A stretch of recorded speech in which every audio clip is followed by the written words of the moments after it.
ஒரு ராஜா நீதிவானா இருக்கணுமா? மனுநீதி சோழன் வரலாறு இருக்கு. ஒரு பெண்ணுடைய சிறப்பு தெரியணுமா?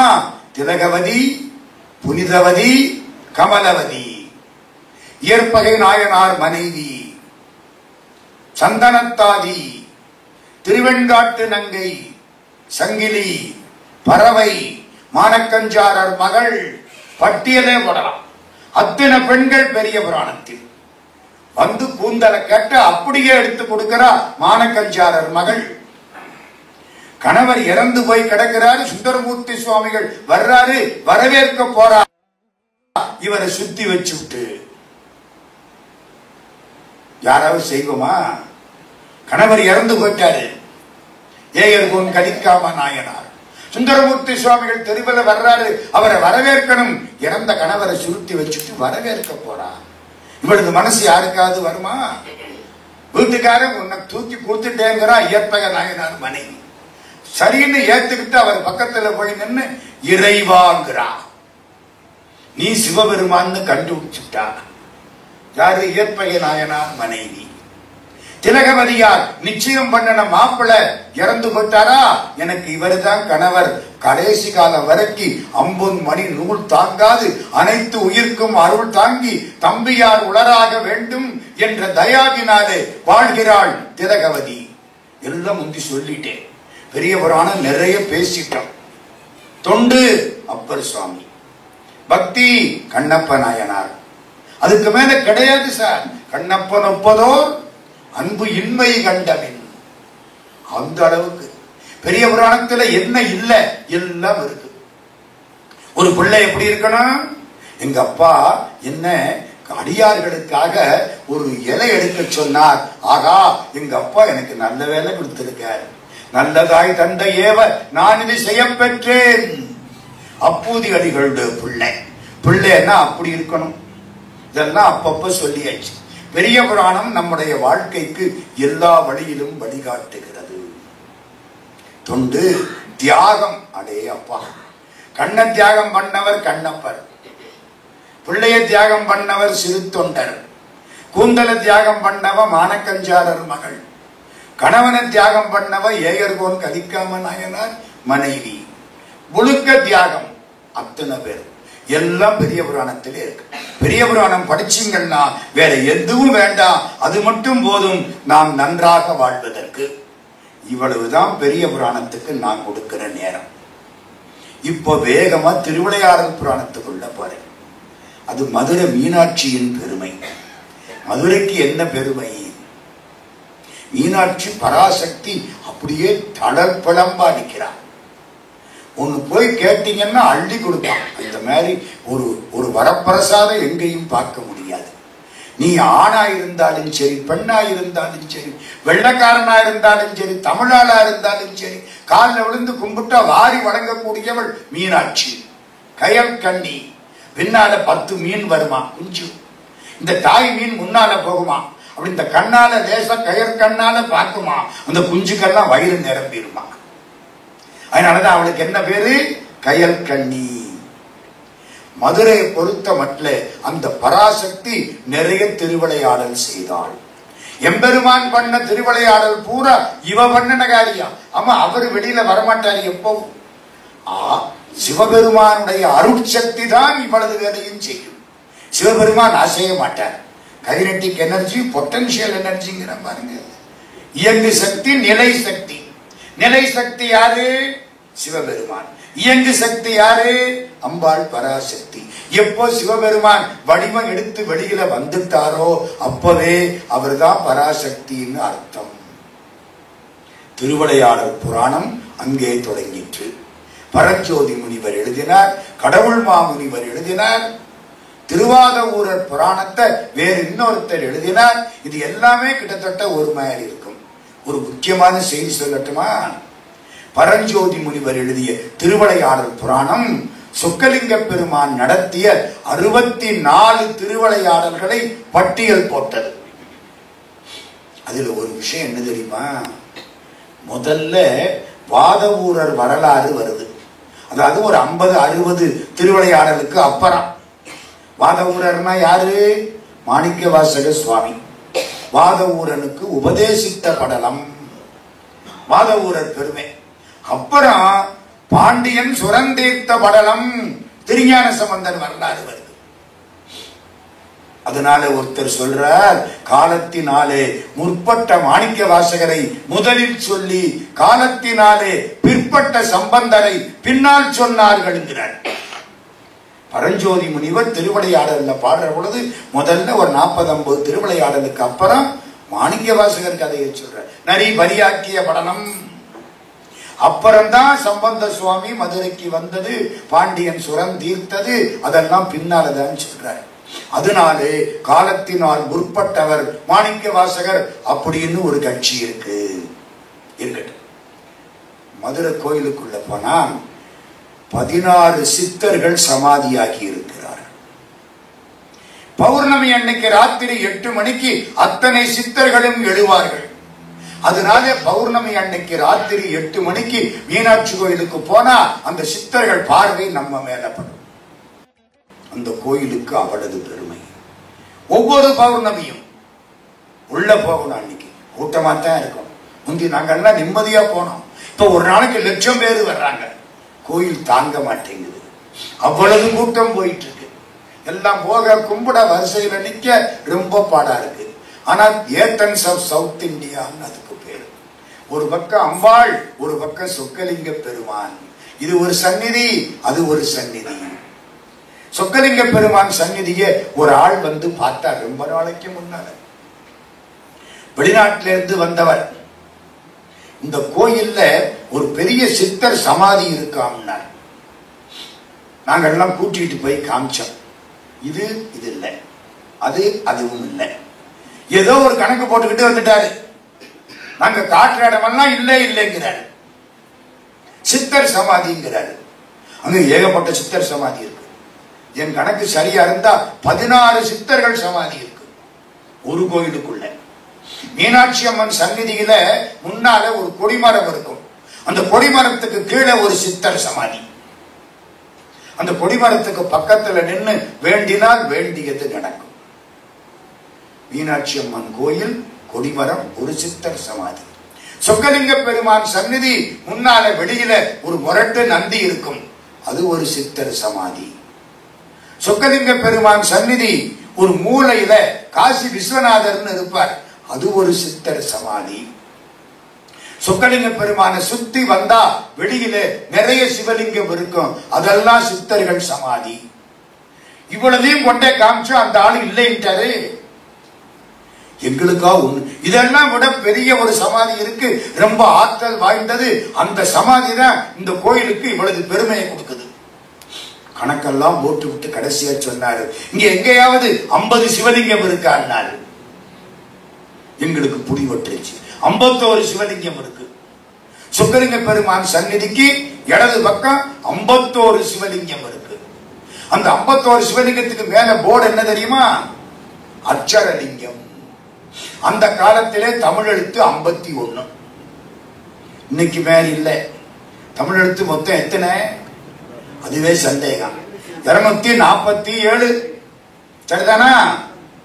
உயிரெழுத்து 12, மெய்யெழுத்து 18, உயிர்மெய் எழுத்து 216, கூட்டினா 246, ஆயுதத்தை சேர்த்தா 247. அந்த காலத்துல 51 அகரம் முதலென உரை செய் 51 அக்கரமும் திருப்புகள். 51 எழுத்து அந்த காலத்துல. அங்க அக்ஷரலிங்கம்னு போட்டிருக்க. அக்ஷரம்னா எழுத்துன்னு அர்த்தம். அக்கரங்களுள் அகரமாகிறேன் கீதை. அக்கரம் அக்ஷரம் எழுத்து. 51 சிவலிங்கம் இருக்கு. திருவாசகத்தில் எத்தனை தலைப்பு? 51 தலைப்பு. ராமலிங்க சாமி மறைஞ்ச போது அவருக்கு என்ன வயசு? 51 வயசு. அருணகிரிநாதர் பாடிய கந்தர் அனுபூதியில எத்தனை பாட்டு? 51 பாட்டு. என்னமோ இருக்கு இந்த 51க்குள்ள. நமசிவாயன்னா 5, நாதன்னா 1, 51. திருவாசகம் தொடக்கம் என்ன? நமசிவாய வாழ்க, நாதன் தாழ் வாழ்க. நமசிவாய பேரு, நாதன் அவர். நமசிவாய 5 எழுத்து மந்திரம், நாதன் அந்த ஆளு. அவ்வளவுதானே? அது வடிவம். நமசிவாய 5, நாதன் 1 சேர்த்து வச்சு 51. 51 தலைப்பு திருவாசகத்துல 51 எழுத்து அட்சர லிங்கம். கூட்டிட்டு போய் காமிச்சார். இங்கதான் இருக்கணும்னு கணக்கு போட்டேன். போட்டு ஒரு படி ஏறினேன். ஏறி சொக்கலிங்க பெருமான் மூலவர்கிட்ட வந்துட்டேன். உள்ள யாரும் விட மாட்டாங்க. இங்கதான் இருக்குன்னு சொல்லிட்டு கையை காமிக்கிறேன். என்னமோ கணக்கு போட்டு 2 பேரை அனுப்பிச்சா அந்தணர்கள் உள்ள போய் பார்த்துட்டு சொன்னாங்க, இப்ப சொக்கலிங்க பெருமானுடைய மூலவர் சந்நிதி எங்க இருக்கோ அந்த இடத்துல கீழே ஒரு சித்தர் சமாதிங்கிறாங்க. இன்னைக்கு சொக்கலிங்க பெருமான் அங்கதான் உட்கார்ந்திருக்காரு. அந்த இடம் தான் மூலமூர்த்தி. முளைத்தானே மூவர்க்கும் முன்னே தோன்றி அப்பர் சுவாமிகள் வாக்கு. குற்றம் நீ குணங்கள் நீ கூடலால வாயிலாய், சுற்றம் நீ பிரானும் நீ தொடர்ந்து லங்கு ஜோதி நீ, கற்ற நூல் கருத்தும் நீ அறுத்தம் இன்பமென்றிவை, முற்றும் நீ புகழ்ந்து முன்னுரைப்பதென்புகம்மனே. சம்பந்த சுவாமி எல்லாரும் பாடி இருக்காங்க. சுந்தரர் பாடினார், பாட்டு கிடைக்கல, தொலைஞ்சு போச்சு. சொக்கலிங்க பெருமான் சுந்தரர் பாட்டை தொலைச்சு விட்டார். நம்மள மாதிரிதான் அவரும் அநியாயமா தொலைச்சு விட்டாரு. காணும் அந்த இடம் மூலமூர்த்தி. சொக்கலிங்க பெருமானை அசைக்க முடியாது, அப்படியே இருக்கும். கீழே தோண்டி தோண்டி பார்த்தாங்க, போய்கிட்டே இருக்கு. 10 லட்சம் வருஷம் ஆச்சுங்கிறாரு ஒருத்தர். அதை வச்சு கீழே போயிட்டு இருக்கு, அசைக்க முடியாது. முளைச்ச மூர்த்தி. மீனாட்சியை தூக்கி வைக்கலாம், சொக்கலிங்க பெருமானை ஒன்னும் பண்ண முடியாது. இன்னைக்கு நாளைக்கு 64 திருவிளையாடல் நமக்கு பயன்படுமா சார்? 5 செய்தி சொல்ல போறேன். திருவிளையாடல்ல 5 செய்தி. ஒரு வீட்டு மாப்பிள்ளை எப்படி இருக்கணும், வாழ்க்கைக்கு பயன்படணுமா இல்லையா? திருவிளையாடல் புராணம் சும்மா படிச்சுட்டு விட்டுட்டு போறதா? ஒரு வீட்டு மாப்பிள்ளை எப்படி இருக்கணும்? சிவபெருமான் காமிக்கிறார். மதுரைக்கு சிவபெருமான் மாப்பிள்ளைங்க தெரியுமா? மீனாட்சியை கல்யாணம் பண்ணிச்சங்க புறப்பட்டு வந்தவர். மேல வானுலகத்தில இருந்து வர்ற திங்கட்கிழமை சோமவாரத்தன்னைக்கு காலையில 7, 8, 9 ராவு காலம் முடிச்ச உடனே 9 மணிக்கு வந்து உன்னை கல்யாணம் பண்ணிக்கிறேன். எங்க? மதுரைக்கு வர்றேன். புறப்பட்டு மதுரைக்கு வந்துட்டாரு. எல்லாரும் கூடி நிக்கிறாங்க மதுரையில. சொக்கலிங்க பெருமானுக்கு மீனாட்சிக்கும் திங்கட்கிழமை காலையில 9 மணிக்கு பங்குனி உத்தரத்தன்னைக்கு கல்யாணம்.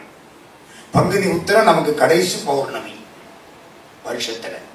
அப்புறம் சித்திரா பௌர்ணமி, அப்புறம் வைகாசி பௌர்ணமி விசாகம். பங்குனி உத்தரம் பங்குனி மாசம் பௌர்ணமி. அன்னைக்குத்தான் மீனாட்சிக்கு சொக்கலிங்க பெருமானுக்கும் கல்யாணம். எம்பெருமான் அங்கிருந்து வந்தார். மேடையில் உட்கார வச்சா இவர் பூரா பாம்பா போட்டிருக்காரு. தலையில ஜடாமுடி, 10 அதுக்கு ஒரு திருவோடு. மாப்பிள்ளை எப்படி போய் உட்கார்ந்தா என்னத்துக்காக? இருக்கவெல்லாம் பாம்பை பார்த்தா பயந்து ஓடி போயிடுவேன். எல்லாரும் கிட்டக்க போனாங்களா, சிவபெருமானை என்ன கொஞ்சம் வேஷத்தை மாத்திக்கிடுங்க, இது சுடுகாட்டுக்கு சரி, வீட்டுக்கு லாயப்படாது. நீங்க இனிமே பாண்டிய ராஜா இல்ல, ராணிக்கு கணவன். அப்படித்தானே? ராணிக்கு கணவன். ராணி யாரு? மீனாட்சி. ட்ரெஸ் எல்லாம் மாத்துங்க, பெண்ணைய செய்யணுங்கிற ஜடாமகுடத்தை எடுங்க, எடுத்துட்டு மணிமகுடத்தை வச்சுக்கிடுங்க. நீங்க சோமசுந்தர பாண்டிய மகாராஜா. இனிமே சடை மறைத்து கதிர் மகுடம் தரித்து நறுங்கொன்றையந்தார் கணந்து வேப்பந்தொடை முடித்து. இந்த கொன்றை மாலையை தூக்கி போடுங்க. கைலாசத்துக்கு போறபோது எடுத்துக்கோ. வேப்ப மாலை போடுங்க. ஏன்? வேம்பு உடம்புக்கு நல்லது. பாண்டியனுக்குரியது வேப்ப மாலை. நீங்க இனிமே பாண்டிய ராஜா. எப்ப மீனாட்சியை கல்யாணம் பண்ணிக்கிட்டீங்களோ நீங்க இனிமே பாண்டிய ராஜா. அவ பாண்டிய நாட்டு இளவரசி. வேப்ப மாலையை கழுத்துல போடுங்க. சிவபெருமான் டிரெஸ் அந்த பாடுபட்டிருக்காரு.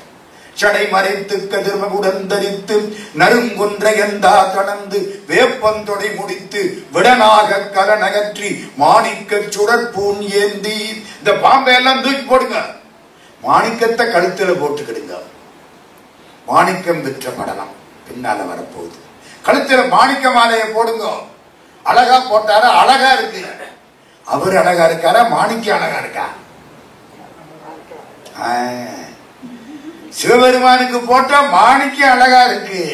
மாணிக்கத்தை போட்டாலா சிவபெருமான் அழகா இருக்காரு? இல்ல. அம்பாள் மீனாட்சி தங்கத்தேர்ல வந்தா தங்கத்தேர் அழகா இருக்கும். அவ வர்றாள். அப்புறம் என்ன? அவ அழகா இருப்பாளா?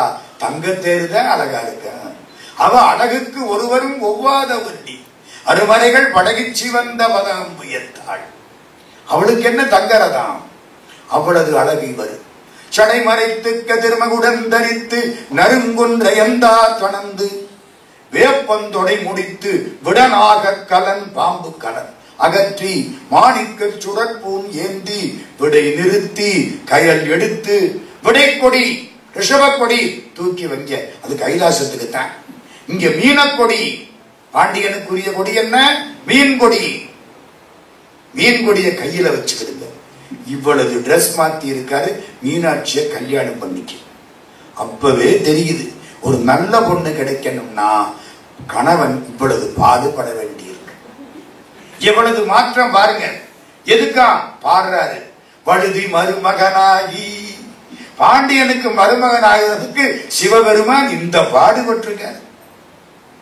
சடை மறைத்து கதிர்மகுடன் தரித்து நறுங்கொன்ற எந்தா தொடர்ந்து வேப்பந்தொடை முடித்து விடனாக கரணகற்றி மாணிக்க சுடற்பூன் ஏந்தி விடை நிறுத்தி கையெடுத்து வழுதி மருமகனாகி மீன நோக்கின் மணவரலை மணந்து உலகம் முழுதாண்ட சுந்தரனை வணக்கம் செய்வாம். மேடையில போய் நிற்கிறாரு. அழகா இருக்காரு சிவபெருமான். அவரே செக்கச்சி வந்த திருமேனி, அதுவும் நெருப்பு எரியிறாப்புல திருமேனி, செந்தளல் புலம்பண்ண மேனி. திருவாசகம். செந்தாமரை காடு அணையமேனி, தாமரைக்காடு மாதிரி இருக்குமா. அழகா நிற்கிறார். இந்த பொண்ணு அங்க இருந்து வருதா? இது வரைக்கும் மாப்பிள்ளைய பார்த்தவங்க பொண்ணை பார்த்த உடனே வச்ச கண்ணு வாங்க. அவ அதை விட அழகா வந்து நிற்கிறான். என்ன வித்தியாசம்? சிவபெருமான் பொன்னரம், மீனாட்சி என்னரம். ஒரு வீட்டுல கல்யாணத்துக்கு வாழ்த்துறதுக்கு போனேன். அந்த பொண்ணு கருப்பா இருக்கு, பையன் நல்ல சிவப்பா இருக்க. எப்படி வாழ்த்துறது? மீனாட்சியும் சொக்கலிங்க பெருமானும் போல வாழ்க. மீனாட்சி கருப்பு, சொக்கலிங்க பெருமான் சிவப்பு. வாழ்த்திட்டேன். ஒரு வாரம் ஆச்சு. இன்னொரு வீட்டுக்கு போனேன். பொண்ணு செக்க செவேன்னு அழகா இருக்கு, பையன் நம்மள மேல இருக்கேன், படிச்சுன்னு இருக்கேன். Indian national colour. என்னங்க என்ன சிரிக்கிறீங்க? அர்ஜுனன் கருப்பு, அல்லி கருப்பு, மீனாட்சி கருப்பு, கிருஷ்ணன் கருப்பு, ராமன் கருப்பு, மன்மதன் கருப்பு, ரதி கருப்பு. அந்த காலம் அப்படித்தான். மன்மதனுக்கு பேரு கருவேள், முருகனுக்கு பேரு செவ்வேள். இவன் சிவப்பா, அவன் கருப்பான். இது செவ்வேள், அது கருவேளாம். அந்த ஊருக்கு போனா பொண்ணு சிவப்பா இருக்கு, பையன் படிச்சுன்னு இருக்கான் நம்மள மாதிரி. என்ன சொல்லி வாழ்த்துறது? மகாலட்சுமியின் திருமாலும் போல வாழ்க. மகாலட்சுமி சிவப்பு, திருமால் நீல நிறம். மையோ மரகதமோ மரிகடலோ மலைமுகிலோ ஐயோ இவன் வடிவென்பதோ அழியாட குடையான். கவி சக்கரவர்த்தி கம்பன். வாழ்த்திட்டேன். அடுத்தாப்புல ஒரு வீட்டுக்கு போனேன். ரெண்டும் சிவப்பு அழகா இருக்கு, படிச்சுன்னு இருக்கு, ரெண்டும் நல்லா இருக்கு. இப்ப என்ன சொல்லி வாழ்த்துறது? யோசிச்சேன். பிரம்மாவும் சரஸ்வதியும் போல வாழ்க. சரஸ்வதியும் வெள்ளை, வெள்ளை கலை உடுத்து வெள்ளை பணி கொண்டு வெள்ளை கமலத்தை வித்திருப்பாள். வெள்ளை அரியாசனத்தில் அரசரோடெம்மை சரியாசனம் வைத்த தாய். பிரம்மாவும் வெள்ளை. வாழ்த்திட்டேன். இப்ப கடைசியா ஒரு இடத்துக்கு போய் மாட்டினேன். ரெண்டு என்ன விட கருப்பா இருக்கு. சும்மா பல பலன்னு டால் அடிக்குது, பாலிஷ் போட்ட பூட்ஸ் மாதிரி. நான் அப்பதான் நினைச்சேன் நம்மளை விட கருப்பு இருக்குடா. நாங்கெல்லாம் நீல நிறங்க, பிரவுன் கலர், நாட் பிளாக். அதுதான் கருப்பு, சரியான கருப்பு ரெண்டும். அந்த பொண்ணை கேட்டா அந்த பொண்ணு சந்தோஷமா எங்க மாமன் கட்டிக்கிட்டேங்குது. ரெண்டு அவ்வளவு அழகு, ரெண்டு அப்படி நிறம்.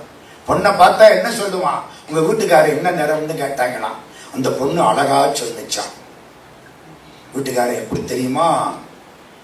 நாகப்பழத்தினிலும் நல் காயாம்பூவினிலும் காக கருப்பினிலும் கடுங்கருப்பு எங்க மச்சான். நாவல் பழம் எப்படி இருக்கும்? கருப்பா இருக்கும். காயாம்பூ எப்படி இருக்கும்? கருப்பா இருக்கும். காக்கா எப்படி இருக்கும்? கருப்பா இருக்கும். இதை விட கருப்பு எங்க மச்சான் அவர் சந்தோஷத்தை பாருங்க. நாகப்பழத்தினிலும் நற்காயாம்பூவினிலும் காக கருப்பினிலும் கடுங்கருப்பு எங்க மச்சான் இப்படி இருக்கு ரெண்டும். நான் என்ன சொல்லி வாழ்த்துறது? வழியா மாட்டிக்கிட்டேன். கடவுள் வழி கொடுத்தார். மன்மதனும் ரதியும் போல வாழ.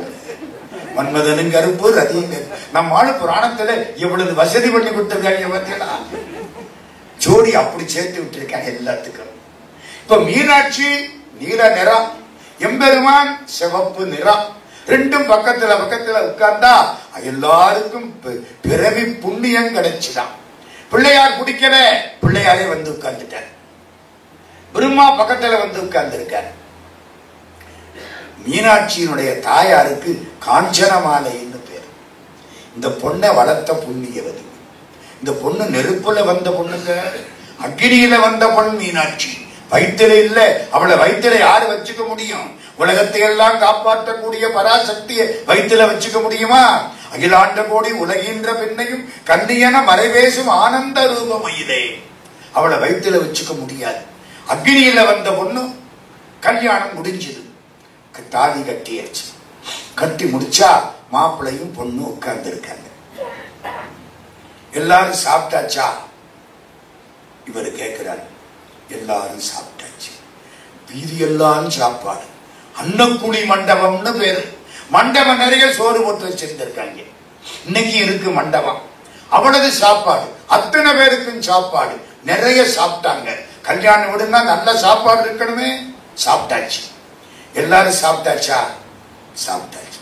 தாங்க ரெண்டு பேரு அவங்கதான் சாப்பிடாம இருக்காங்க. யாரு கூப்பிடுங்க? ரெண்டு முனிவர்கள் வர்றாங்க. என்ன, ஏன் சாப்பிடல? பதஞ்சலி வியாக்கரபாதர். பதஞ்சலியார் வியாக்கரபாதர். வியாக்கரபாதர்னா தெரியுமா? புலிக்கால் முனிவர். பதஞ்சலின்னா பாம்புக்கால் முனிவர். இந்த ரெண்டு பேரும் சாப்பிடல. ஏன் சாப்பிடல? இவ்வளவு சாப்பாடு கிடக்க இல்ல. சிதம்பரத்துல நடராஜாவுடைய தாண்டவத்தை பார்த்துட்டு தான் சாப்பிடுறது. இங்க அந்த தாண்டவத்தை நாங்க பார்க்கல. சாப்பிடு இவ்வளவுதானே. சிதம்பரம் தானே, தாண்டவம் தானே. இங்க பாருங்க, ஆடி காமிச்சிட்டேன். அப்புறம் தான் அது வெள்ளி அம்பலம். வெள்ளி அம்பலம் எப்படி? இடது பாதம் தூக்கி வழக்கம் போல வலது பாதம் ஊன்றி சிதம்பரம் மாதிரி ஆடின இடம் பழைய வெள்ளி அம்பலம். பின்னாலே அந்த காலை மாத்தி வச்சாரு. முதல்ல யாரு மாதிரி? சிதம்பரம் மாதிரி இடது பாதம் தூக்கி வலது கால் ஊன்றி அப்படித்தான் ஆடினாரு ஆரம்பத்துல. பின்னால ராஜசேகர பாண்டியன் ஒருத்தன், அவன் எல்லா கலையும் கத்துக்கிட்டான், நடன கலை கத்துக்கல. ஏன்னா நடராஜ ஆடுறாரு, நம்மளும் போட்டி போட்டு ஆடப்படாது. வெளிநாட்டில இருந்து வந்த ஒருத்தன், வெளிநாடுன்னா சோழ நாடா. அந்த காலத்துல சோழ நாட்டில இருந்து வந்தவன். இந்தியா 56 நாடா, 56 தேசம். சோழ நாட்டுக்காரன் எங்க ராஜாவுக்கு 64 கதையும் தெரியும். உனக்கு 63 தானே தெரியும், நடனம் தெரியாது இல்ல. அப்படியாவது கோபம் வந்துருச்சு. நடனக்கலையும் கத்துக்கிட்டாராம். கால் வலிக்க ஆரம்பிச்சு. நடராஜா, எனக்கு நடனக்கலை கத்துக்கிட்டேன், கால் வலிக்குது. நீ இத்தனை காலமா ஆடுறியே, ஐயோ உனக்கு கால் வலிக்காதா? அதுதான் மனசு. நம்மளுக்கு தான் நடராஜாவை பாக்குறான். ஒரு நாளைக்காவது கேட்டிருப்போமா கால் வலிக்குமான்னு? கேட்டா ஊர்க்காரன் நம்மளை பார்த்துச்சிருப்பேன். பாத்தீங்களா? குழந்தை மாதிரி. பெருமானே உனக்கு கால் வலிக்காத? ஐயோ காலை மாத்தி ஆடு. நடனத்தை நிறுத்தக்கூடாது, காலை மாத்தி. மாத்தல உடைவாளை உருகி வெட்டிக்கிறேன். உடனே காலை மாற்றி ஆடினார். இடது பாதத்தை ஊன்றி வலது பாதத்தை தூக்கி ஆடினார். ஏன்? மீனாட்சிக்கு பெருமை இடது கால். மீனாட்சி இடது பக்கம். மதுரை ஊன்றின காலுக்கு பலமா, தூக்கின காலுக்கு பலமா? எதுங்க உடம்ப தாங்குது? ஊன்றின கால் தானே தாங்குது. ஒழுங்கா ஒத்த காலை ஊனிக்கிட்டா இன்னொத்த காலை வச்சு உலகத்தையே சுத்தி விடலாம். இந்த காலை ஒழுங்கா ஊனிக்கணும்.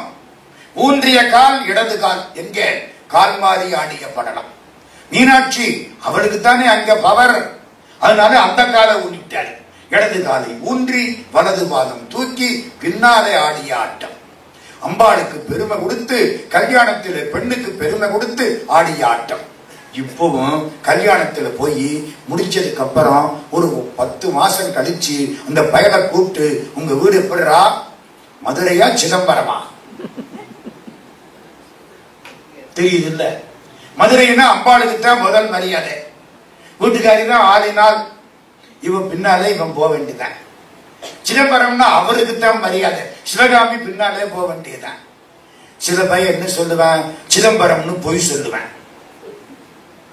சில பையன் மதுரைன்னு உண்மையை சொல்லிவிடுவேன். கெட்டிக்கார என்ன தெரியுமா சொல்லுவேன், எங்க வீடு மதுரையும் இல்ல சிதம்பரமும் இல்ல திருச்செங்கோடு. என்னடா திருச்செங்கோடு? அர்த்தநாரீஸ்வரர், அவ பாதி நாம் பாதி.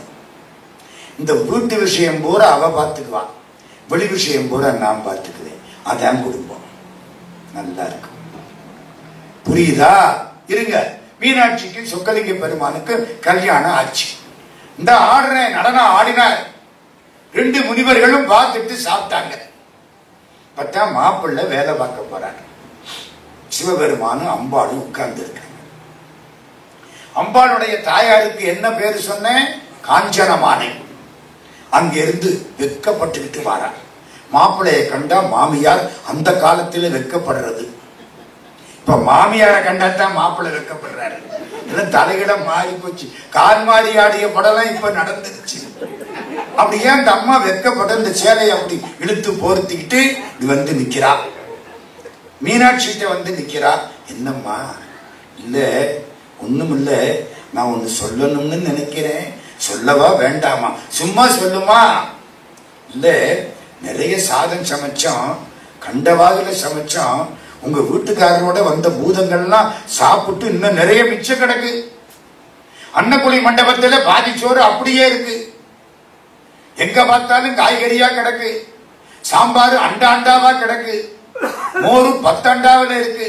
பாயாசம் 20 அண்டாவில இருக்கு. நீங்க சாப்பிடல சரியா, இவ்வளவு சோறு மிச்சம் கிடக்கு. நான் என்ன பண்ணட்டும்? இன்னும் யாராவது ஆள் இருந்தா அவரை அனுப்ப சொல்லு. எவரை? சிவபெருமானே. மீனாட்சி மெதுவா திரும்புறா. நம்மாலு புரிஞ்சுக்குவார்ல, சரின்ட்டாரு. உலகத்துக்கு வழிகாட்டுறவர் நம்ம சிவபெருமான். சரின்ட்டாரு. முடிஞ்சு வச்சு கிட்டக்க குட்டைய ஒரு பூதம் வயிறு முன்னால நிக்குது. அவனுக்கு குண்டோதரன் பேரு. இவ்வளவு உயரத்துக்கு ஒரு பூதம், இவ்வளவுதான் உயரம் பையன். ஒரு பார்வை பார்த்தாரு, வயிற்றுல வடவாமு காக்கிட்டு சேர்ந்துருச்சு. பசிக்குது பசிக்குது பசிக்குதுன்னா போ அம்மா, இவனை கூட்டிட்டு போ சொல்லு. மாமியார்கிட்ட பேசுறது இல்லை, பொண்டாட்டிகிட்ட பேசுறாரு. எல்லாம் அந்த காலத்து பழக்கம். இப்ப ஹாய் அவ்வாதியும் நம்ம காலம் ஆகி போச்சு. அந்த காலம் பேசுறது இல்லை. சொன்ன உடனே அவ கண்ணை காமிக்க தாயார் கூட்டிக்கிட்டு போக இந்த பூதம் பின்னாலே போகுது. இன்னும் இப்படிதானா, இன்னும் ஒரு 4-5 பேரை அனுப்ப சொல்லு. இவரு இதுக்கு சோறு போடட்டும், அப்புறம் பார்ப்போம். இந்த பூதம் புறப்பட்டு போயிடுச்சு. போனா அன்னக்குழி மண்டபத்தை கொண்டே விட்டாச்சு. பசிக்குது பசிக்குது பசிக்குது, அள்ளி அள்ளி அள்ளி அள்ளி அப்படியே வாயில போடுது. இருந்த சாப்பாடு, சாம்பார், ரசம், மோர் குழம்பு, அவியல், அந்த பட்டு அந்த அது இது அவ்வளவும் போச்சு. எல்லாம் காலி, எல்லா பாத்திரமும் தீர்ந்து போச்சு. இன்னும் பசிக்குது பசிக்குது பசிக்குது. அங்க அரிசி வச்சிருந்த அரிசியை சாப்பிடு, இங்க பருப்பு வச்சிருந்த பருப்பை சாப்பிடு, உளுந்த சாப்பிடு, இஞ்சியை சாப்பிடு, சமைக்காத காய்கறிகளை பூரா சாப்பிடு, எல்லாம் சுத்தம். பசிக்குதுன்னாரா, சமைச்ச ஐயர் ஓடி போயிட்டாராம். நம்மளையும் சாப்பிட்டா என்னடா பண்றது? இதெல்லாம் வாரியார் சாமி சொல்லுவார். காய்கறிகளுக்கு பூரா லிஸ்ட் போடுவார். நமக்கு அதெல்லாம் தெரியல. பூதம் அவ்வளதையும் சாப்பிட்டுருச்சுங்க.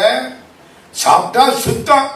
இங்க வந்தது இல்ல, அடுத்த பூதத்தை அனுப்பவான்னாராம். இல்ல இல்ல போதும் போதும் போதும், எல்லாத்தையும் சாப்பிட்டுருச்சு. இனிமே விட்டா மதுரையில ஆட்களை சாப்பிட்டுறோம். தண்ணி தண்ணி தண்ணி தவிக்குது தவிக்குது தவிக்குது. சாப்பிட்ட சாப்பாட்டுக்கு தண்ணி ஊத்தணும். இதுக்கு தண்ணி ஊத்துறதுக்கு மதுரையில என்ன செய்யறது? அம்மா கையவை, கயல் கண்ணி கையவை, கைவை கைவை, வைகை வைகை. தண்ணி பெருக்கெடுத்து ஓடிச்சா. ஒரு காலத்துல வைகையில அப்படி தண்ணி ஓடி இருக்கு. வைகை என்னும் பொய்யா குலக்கொடி. சிலப்பதிகாரம் பரிபாடல்ல வைகைக்கு 10 பாட்டுக்கு மேல இருக்கு. வைகைக்கரை அவ்வளவு சிறப்பு. வைகையில தண்ணி பொங்கி வர இந்த பூதம் எல்லாத்தையும் குடிச்சு வச்சான். மாப்பிள்ளைன்னா எப்படி இருக்கணும்? அப்படி இருக்கணும். இருங்க, முக்கியமான இடத்துக்கு போறேன். எல்லாம் முடிஞ்சது, சாப்பிட்டாச்சு. அந்த அம்மா மாமியார் திரும்ப மீனாட்சி கிட்ட வந்துட்டா. என்ன இல்ல, நான் உன் கல்யாணத்துக்கு அப்புறம் 7 கடல்லையும் குளிக்கணும்னு நினைச்சேன். 7 கடல்ல போய் தீர்த்தம் ஆடணும். உனக்கு கல்யாணம் ஆயிடுச்சு, நீ ராஜ்யத்தை பார்த்துக்கோ, நீ மகாராணி, அவர் மகாராஜா, பார்த்துங்க. நான் போய் 7 கடல்லையும் தீர்த்தம் ஆடிட்டு வர்றேன். கணவன் கிடையாது, நான் எல்லா கடல்லையும் போய் தீர்த்தம் ஆடினா போற வழிக்கு புண்ணியம். மாமியார் சொல்ல மாப்பிள்ளை கேட்டார். கவலைப்பட வேண்டாம், உங்க அம்மாட்ட சொல்லு. இவரு 7 கடலையும் இங்கே கொண்டாட. மாப்பிள்ளை எப்படி இருக்கணும் தெரியுதா? 7 கடலையும் இங்கே கொண்டாட. எதுக்கு அந்த அம்மா போகுது? வேண்டாம். மீனாட்சிக்கு எப்படி இருக்கு? சந்தோஷமா இருக்குமா இருக்காதா? இதுதான் டெக்னிக்கு, தெரிஞ்சுக்கிடுங்க. வீட்டுக்காரம்மாவுடைய அம்மாவையோ அப்பாவையோ பாராட்டி விட்டா வீட்டுக்காரம்மா நம்ம காலில் விழுந்துடும். வெளியே போய் சொல்லாதீங்க, இது உங்களுக்கு மட்டும். முந்தைய ஒரு நாள் சொன்னேன், இப்ப திரும்ப ஞாபகப்படுத்துறேன். முடிஞ்சு 7 கடல் வந்துருச்சு மதுரையில. 7 கடல் ஒரு இடமுங்க, பெரிய குளம். 7 கடல் வந்த உடனே அந்த அம்மா குளிக்க போகுது. இப்ப 7 கடலும் போச்சு. நாங்க தூத்து அதுல ஒரு பெரிய கட்டடத்தை கட்டிட்டோம். 7 கடலும் போச்சு மதுரையில. 7 கடல்னு அதுக்கு பேருங்க. நான் பார்த்திருக்கேன், 1966 7 கடல் இருந்துச்சு. அதுக்கப்புறம் எல்லாத்தையும் இடிச்சு தட்டி புதுசா கட்டடத்தை கட்டி விட்டாங்க. 7 கடல் உள்ள வந்து கிடக்கு. 7 கடல் குளத்துக்குள்ள. இப்ப அந்த அம்மா குளிக்கணும், வந்து நிச்சு தீர்த்தமாடணும். குளிக்கணும்னு சொல்லப்படாது, புனிதமான தலம் தீர்த்தமாடணும். அதுவும் மதுரை புகழ்பெற்ற திருத்தலம். தீர்த்தமாடணும். ஒரு பொண்ணு தனியா தீர்த்தமாடக்கூடாது, நம்ம ஊர் சம்பிரதாயம். கல்யாணம் ஆகலன்னா அப்பா கையை பிடிச்சுக்கிட்டு தீர்த்தமாடணும். கல்யாணம் ஆயிட்டா புருஷன் கையை பிடிச்சுக்கிட்டு தீர்த்தமாடணும். புருஷன் இறந்து போயிட்டா பையன் கையை பிடிச்சுக்கிட்டு தீர்த்தமாடணும். பையன் இல்லைன்னா பசுமாட்டு வாழை பிடிச்சுக்கிட்டு தீர்த்தமாடணும். அந்த சாஸ்திரம் அந்த ஊர்ல அப்படி. என்ன பாதுகாப்புக்கோ என்னமோ தெரியல, இந்த அம்மா விழுந்துடப்படாதுன்னு எனக்கு தெரியல. அப்படித்தான் பழைய காலம். இப்ப இந்த அம்மா என்ன பண்ணா, புருஷன் இல்லை. மலையத்துவச பாண்டிய மகாராஜா ரொம்ப நாளைக்கு முன்னாலேயே சிவபெருமான் திருவடி அடைஞ்சிட்டார். அப்புறம்தான் இந்த பொண்ணை ராணியாக்கி இவ எல்லாரையும் ஜெயிச்சு வெற்றி கண்டு இப்ப கல்யாணம் பண்ணிட்டா. மகாராஜா இல்ல, புள்ள இல்ல, மீனாட்சி தான் புள்ள, பையன் பொண்ணு எல்லாம் இவதான். அப்ப அந்த அம்மா என்ன செய்வா, பசுமாட்டை கொண்டாங்க, வாழை பிடிச்சுக்கிறேன், வேற வழி இல்ல, வாழை பிடிச்சுக்கிட்டு தீர்த்தம் ஆடுறேன். சிவபெருமான் நிமிர்ந்தார். கவலைப்படாதீங்க, நான் மாமாவை வர சொல்றேன். யாரு மாமா? மலையத்துவச பாண்டியன். தேவேந்திரா கூட்டிட்டு வா. அங்க இருந்து அவன் கையை கட்டிக்கிட்டு கொண்டாந்து மலையத்துவச பாண்டியனை முன்னால விட்டு விட்டான். ஆவி உலகத்தில் இருந்திருக்காரு அது வரைக்கும். சிவபெருமான் நினைச்சா என்னங்க, எவ்வுயிருக்கும் முன்னவனே முன்னின்றால் முடியாதது ஒன்று உண்டோ? அப்படியே வந்து கம்பீரமா நிற்கிறார். மாப்பிள்ளைய மாமனார் கும்பிடுறதா, மாமனார மாப்பிள்ளை கும்பிடுறதா? இப்போ மாப்பிள்ளை காலில் மாமனார் விழுந்துட்டார். அன்னைக்கு விழுந்தது இன்னைக்கு வரைக்கும் எந்திரிக்கிற. மாப்பிள்ளை யாரு? சிவபெருமான். மாமனார் யாரு? மலையத்துவச பாண்டியன். இவர் தடுத்து நிறுத்தி 2 பேரையும் தீர்த்தமாட சொல்றார். 2 பேரும் சேலையவும் வேஷ்டியவும் முடிஞ்சுக்கிட்டு 3 முங்கு போட்டு தீர்த்தமாடுறாங்க. அதுதான் முறை. காசிக்கு போனா கங்கையில அப்படித்தான் குளிக்கணும். முடிஞ்சது, தீர்த்தமாடி முன்னால வந்தாங்க. சிவபெருமான் பார்த்தார், 2 பேரையும் மோட்சத்துக்கு அனுப்பிச்சிட்டார். தீர்த்தமாடியாச்சு, எல்லா வேலையும் முடிஞ்சு போச்சு. இதெல்லாம் எப்போ? மீனாட்சி கல்யாணம். ஒரு மாப்பிள்ளைன்னா அப்படி இருக்கணும். சரி, அடுத்து ஒரு வரலாறு சொல்லியிருக்கேன். 5 வரலாறு சொல்றேன்னு ஆரம்பிச்சேன். 2வது வரலாறு. மகாராஜா பாண்டியன் சிவபெருமான் காலில் விழுவான். என்னவா இருந்தாலும் சிவபெருமான் தான் தீர்த்து வைக்கணும். சிவபெருமான் அணுக்க தொண்டர் மாதிரி அப்படி பணியாற்றி இருக்கிறார். ஏன்னா பாண்டிய வம்சம், அவர் ஒரு காலத்துல ராஜாவா இருந்தவர். மீனாட்சிக்கு சொக்கலிங்க பெருமானுக்கும் உக்கிரகுமார பாண்டியன் ஒரு குழந்தை பிறந்துதான், முருகனுடைய அம்சம். அந்த குழந்தைய ராஜ்யத்தை ஆண்டுதான். மதுரையில அந்த காலத்துல 6 மாசம் மீனாட்சிக்கு ஆட்சி, 6 மாசம் சொக்கலிங்க பெருமானுக்கு ஆட்சி. தெரியுமா? மாசி மாதம் திருவிழா நடக்கும். மாசி திருவிழாவில மீனாட்சிக்கு பட்டம் கட்டுவாங்க. மாசி, பங்குனி, சித்திரை, வைகாசி, ஆனி, ஆடி 6 மாசம் மீனாட்சி மகாராணி. ஆவணி திருவிழாவில சொக்கலிங்க பெருமானுக்கு பட்டம் கட்டுவாங்க. ஆவணியிலிருந்து இவர் ராஜா. ஆவணி, புரட்டாசி, ஐப்பசி, கார்த்திகை, மார்கழி, தை, ஆளுக்கு 6 மாசம். சரியா போச்சா? மாசியிலிருந்து ஆடி முடிய அவர், ஆவணியில இருந்து இவர். இப்படித்தான் இருந்துச்சு. இந்த திருமல நாயக்க மகாராஜா வந்தார். மாசி மாதம் திருவிழாவை ஒத்தி வையினார். ஏன்னாங்க, சித்திரை மாசம் அழகர் கோயில் திருவிழா, அழகர் இங்க வர்றாரு, மாசி திருவிழாவை சித்திரைக்கு மாத்து, எல்லா திருவிழாவும் ஒன்னா இருக்கட்டும், மதுரை திருவிழா ஊராக மாறட்டும். 400 வருஷத்துக்கு முன்னால மாசி திருவிழாவை சித்திரைக்கு மாத்திட்டான். பெண்ணாய் போச்சு. மீனாட்சிக்கு பட்டாபிஷேகம் மாசியில இல்ல, சித்திரையில. சித்திரை, வைகாசி, ஆனி, ஆடி 4 மாசம் அவளுக்கு. அடுத்து ஆவணி திருவிழாவில் சொக்கலிங்க பெருமானுக்கு பட்டாபிஷேகம். ஆவணி, புரட்டாசி, ஐப்பசி, கார்த்திகை, மார்கழி, தை, மாசி, பங்குனி 8 மாசம் இவருக்கு. அம்பாளுடைய 6 மாத்தையில 2 மாசத்தை இவர் புடிச்சுக்கிட்டாரு. இன்னைக்கு எப்படி தெரியுமா? எங்க ஊர்ல 4 மாசம் மீனாட்சிக்கு ஆட்சி, 8 மாசம் சொக்கலிங்க பெருமானுக்கு ஆட்சி. இன்னைக்கு சொக்கலிங்க பெருமான் கோயிலுக்குள்ள அந்த ராத்திரி நேரம் பள்ளி அறைக்குள்ள போற பொழுது அர்ச்சகர் என்ன தெரியுமா சொல்லுவார்? சோமசுந்தர பாண்டிய மகாராஜா பராக்.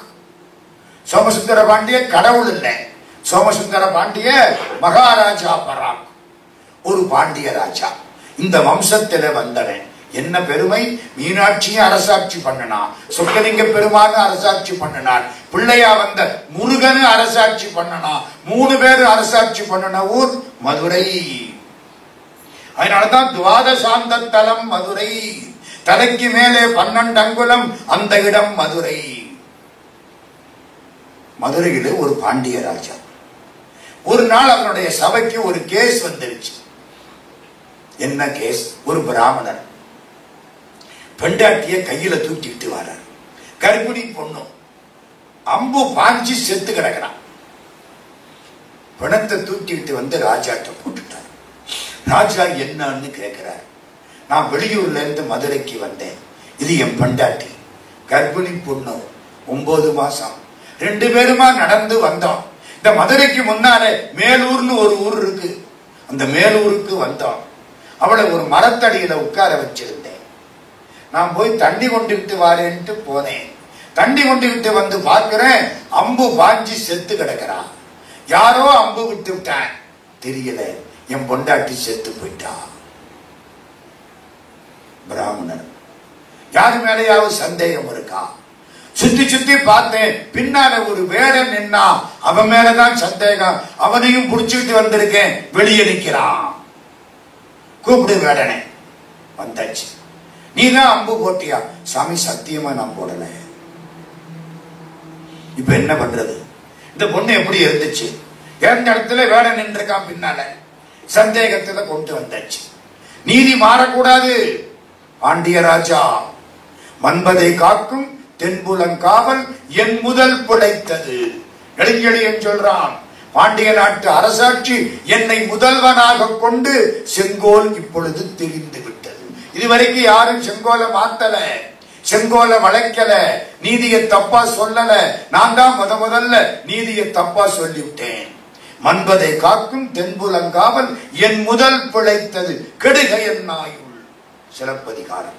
இப்ப பாண்டிய ராஜா என்ன பண்ணுவேன்? தவறா அந்த வேடனை ஜெயில போட்டா பாவம். அவன் தான் கொலை பண்ணி இருக்கான்னா சரி, இல்லாட்டி தப்பு. இப்ப ராஜா என்ன பண்ணுவாரு? சொக்கலிங்க பெருமான் காலில் போய் விழுந்தார். கடவுளே, கடவுள் அவளது எளிமையா இருந்திருக்கார். திருவிளையாடல் புராணத்துல பாண்டுரங்க சேத்திரத்துல இதே மாதிரி பாண்டுரங்கன் எளிமையா இருப்பான். மகாராஷ்டிரா அதே மாதிரி மதுரையில சொக்கலிங்க பெருமான் ரொம்ப எளிமை. பெருமானே, நான் நீதி கொடுக்கணும், எனக்கு என்ன மாதிரி வழியை காட்டு. அசரீது வாக்கு சொல்லிட்டு மதுரையில ஆவணி மூல வீதியில ஒரு வணிக செட்டியார் வீடு, நாளைக்கு ராத்திரி ஒரு கல்யாணம் நிச்சயம் பண்ணுவாங்க, அங்க போய் பாரு. என்னடா ஒண்ணும் புரியல. மறுநாள் ராத்திரி ராஜா மாறு வேஷம் போட்டு அந்த ஆவணி மூல வீதியில ஒரு வீட்டுல கல்யாணம். வளையல்கார செட்டியார்கள் கல்யாண வீட்டுல ராஜா மாறு வேஷம் போட்டுக்கிட்டு ஒரு ஓரத்துல உட்கார்ந்துருக்க. மாப்பிள்ளை பொண்ணு எல்லாரும் இருக்கிறாங்க. திடீர்னு மேல 2 பேர் பேசுறாங்க. அது ராஜாவுக்கு கேட்குது. யாரு பேசுறா? யமதூதர்கள் 2 பேர் பேசுறாங்க. என்ன பேசுறாங்க? ராஜா காதுல மட்டும் விடுது. என்ன பேசுறான்னு தெரியுமா? இந்த கல்யாண மாப்பிள்ளை உட்கார்ந்து இருக்கானே, இவன் இன்னைக்கு ராத்திரி சாகணும் இல்ல, அதுக்கு தானே நம்ம வந்திருக்கான். இவனை எப்படி சாக வைக்கிறது? ஒரு காரணம் வேணும்ல, இவனை எப்படி சாக வைக்கிறது? இன்னொருத்தன் சொல்றான், இது என்ன பெரிய காரியம், அந்த பார்ப்பனி பண்ண சாக வச்ச மாதிரி இவனையும் சாக வச்சிட வேண்டியதான். ராஜா காதை தீட்டிக்கிட்டார். எப்படி அந்த பிராமண பொண்ணு இறந்து போயிட்டான்? எப்படி இறந்த தெரியுமா? மேலூருக்கு வந்து பெண்டாட்டிய சாய வச்சு விட்டு இவன் போனான். அவன் வயிற்றுல பிள்ளையா அந்த ஆலமரத்துல அப்படியே சாஞ்சிருந்தான். அந்த ஆலமரம் இன்னும் மேலூர்ல இருக்கு, முரட்டு மரம். சாஞ்சிருந்தான். எவனோ எந்த காலத்திலேயோ ஒரு அம்பு விட்டு அந்த அம்பு மேல அந்த மரத்தில ஆலமரத்தில உச்சியில இருந்துச்சு. காத்து வேகமா அடிச்சு. அடிச்ச வேகத்துல அந்த அம்பு கூர்மையா கீழே இறங்கி இவ வயிற்றுல குத்தி இறந்து விட்டான். யாரும் காரணம் இல்லை. இப்ப ராஜா காதை தீட்டிக்கிட்டேன். எப்படி என்னடா என்னமோ சொல்ல பாருங்க. அன்னைக்கு மேல இருந்த அம்பு அவன் மேல விழுந்த பொழுது அவனை கொலை பண்ணணும்ல, அது மாதிரி இப்பவும் ஒண்ணு செய்வான். என்ன செய்யலாம்? இந்த பசுமாடு கட்டி கிடக்கு, அவுத்து விட்டுடுவான், வேகமா ஓடி வரும், கொம்புல நான் உட்கார்ந்துக்கிறேன், அவனை முட்டிரும், செத்து போயிடுவான், கதையை முடிச்சுட்டு போயிடுவான். ராஜா அப்படி பாக்குறான். 1/2 மணி நேரம் ஆச்சு, அதே மாதிரி நடந்துருச்சு. இப்ப புரிஞ்சு போச்சு. நிச்சயமாக இந்த இறப்புக்கு வேடன் காரணம் அல்ல, இது விதி. இறக்கணும்னு இருந்தா விதி வந்தா வேற வழியே கிடையாது.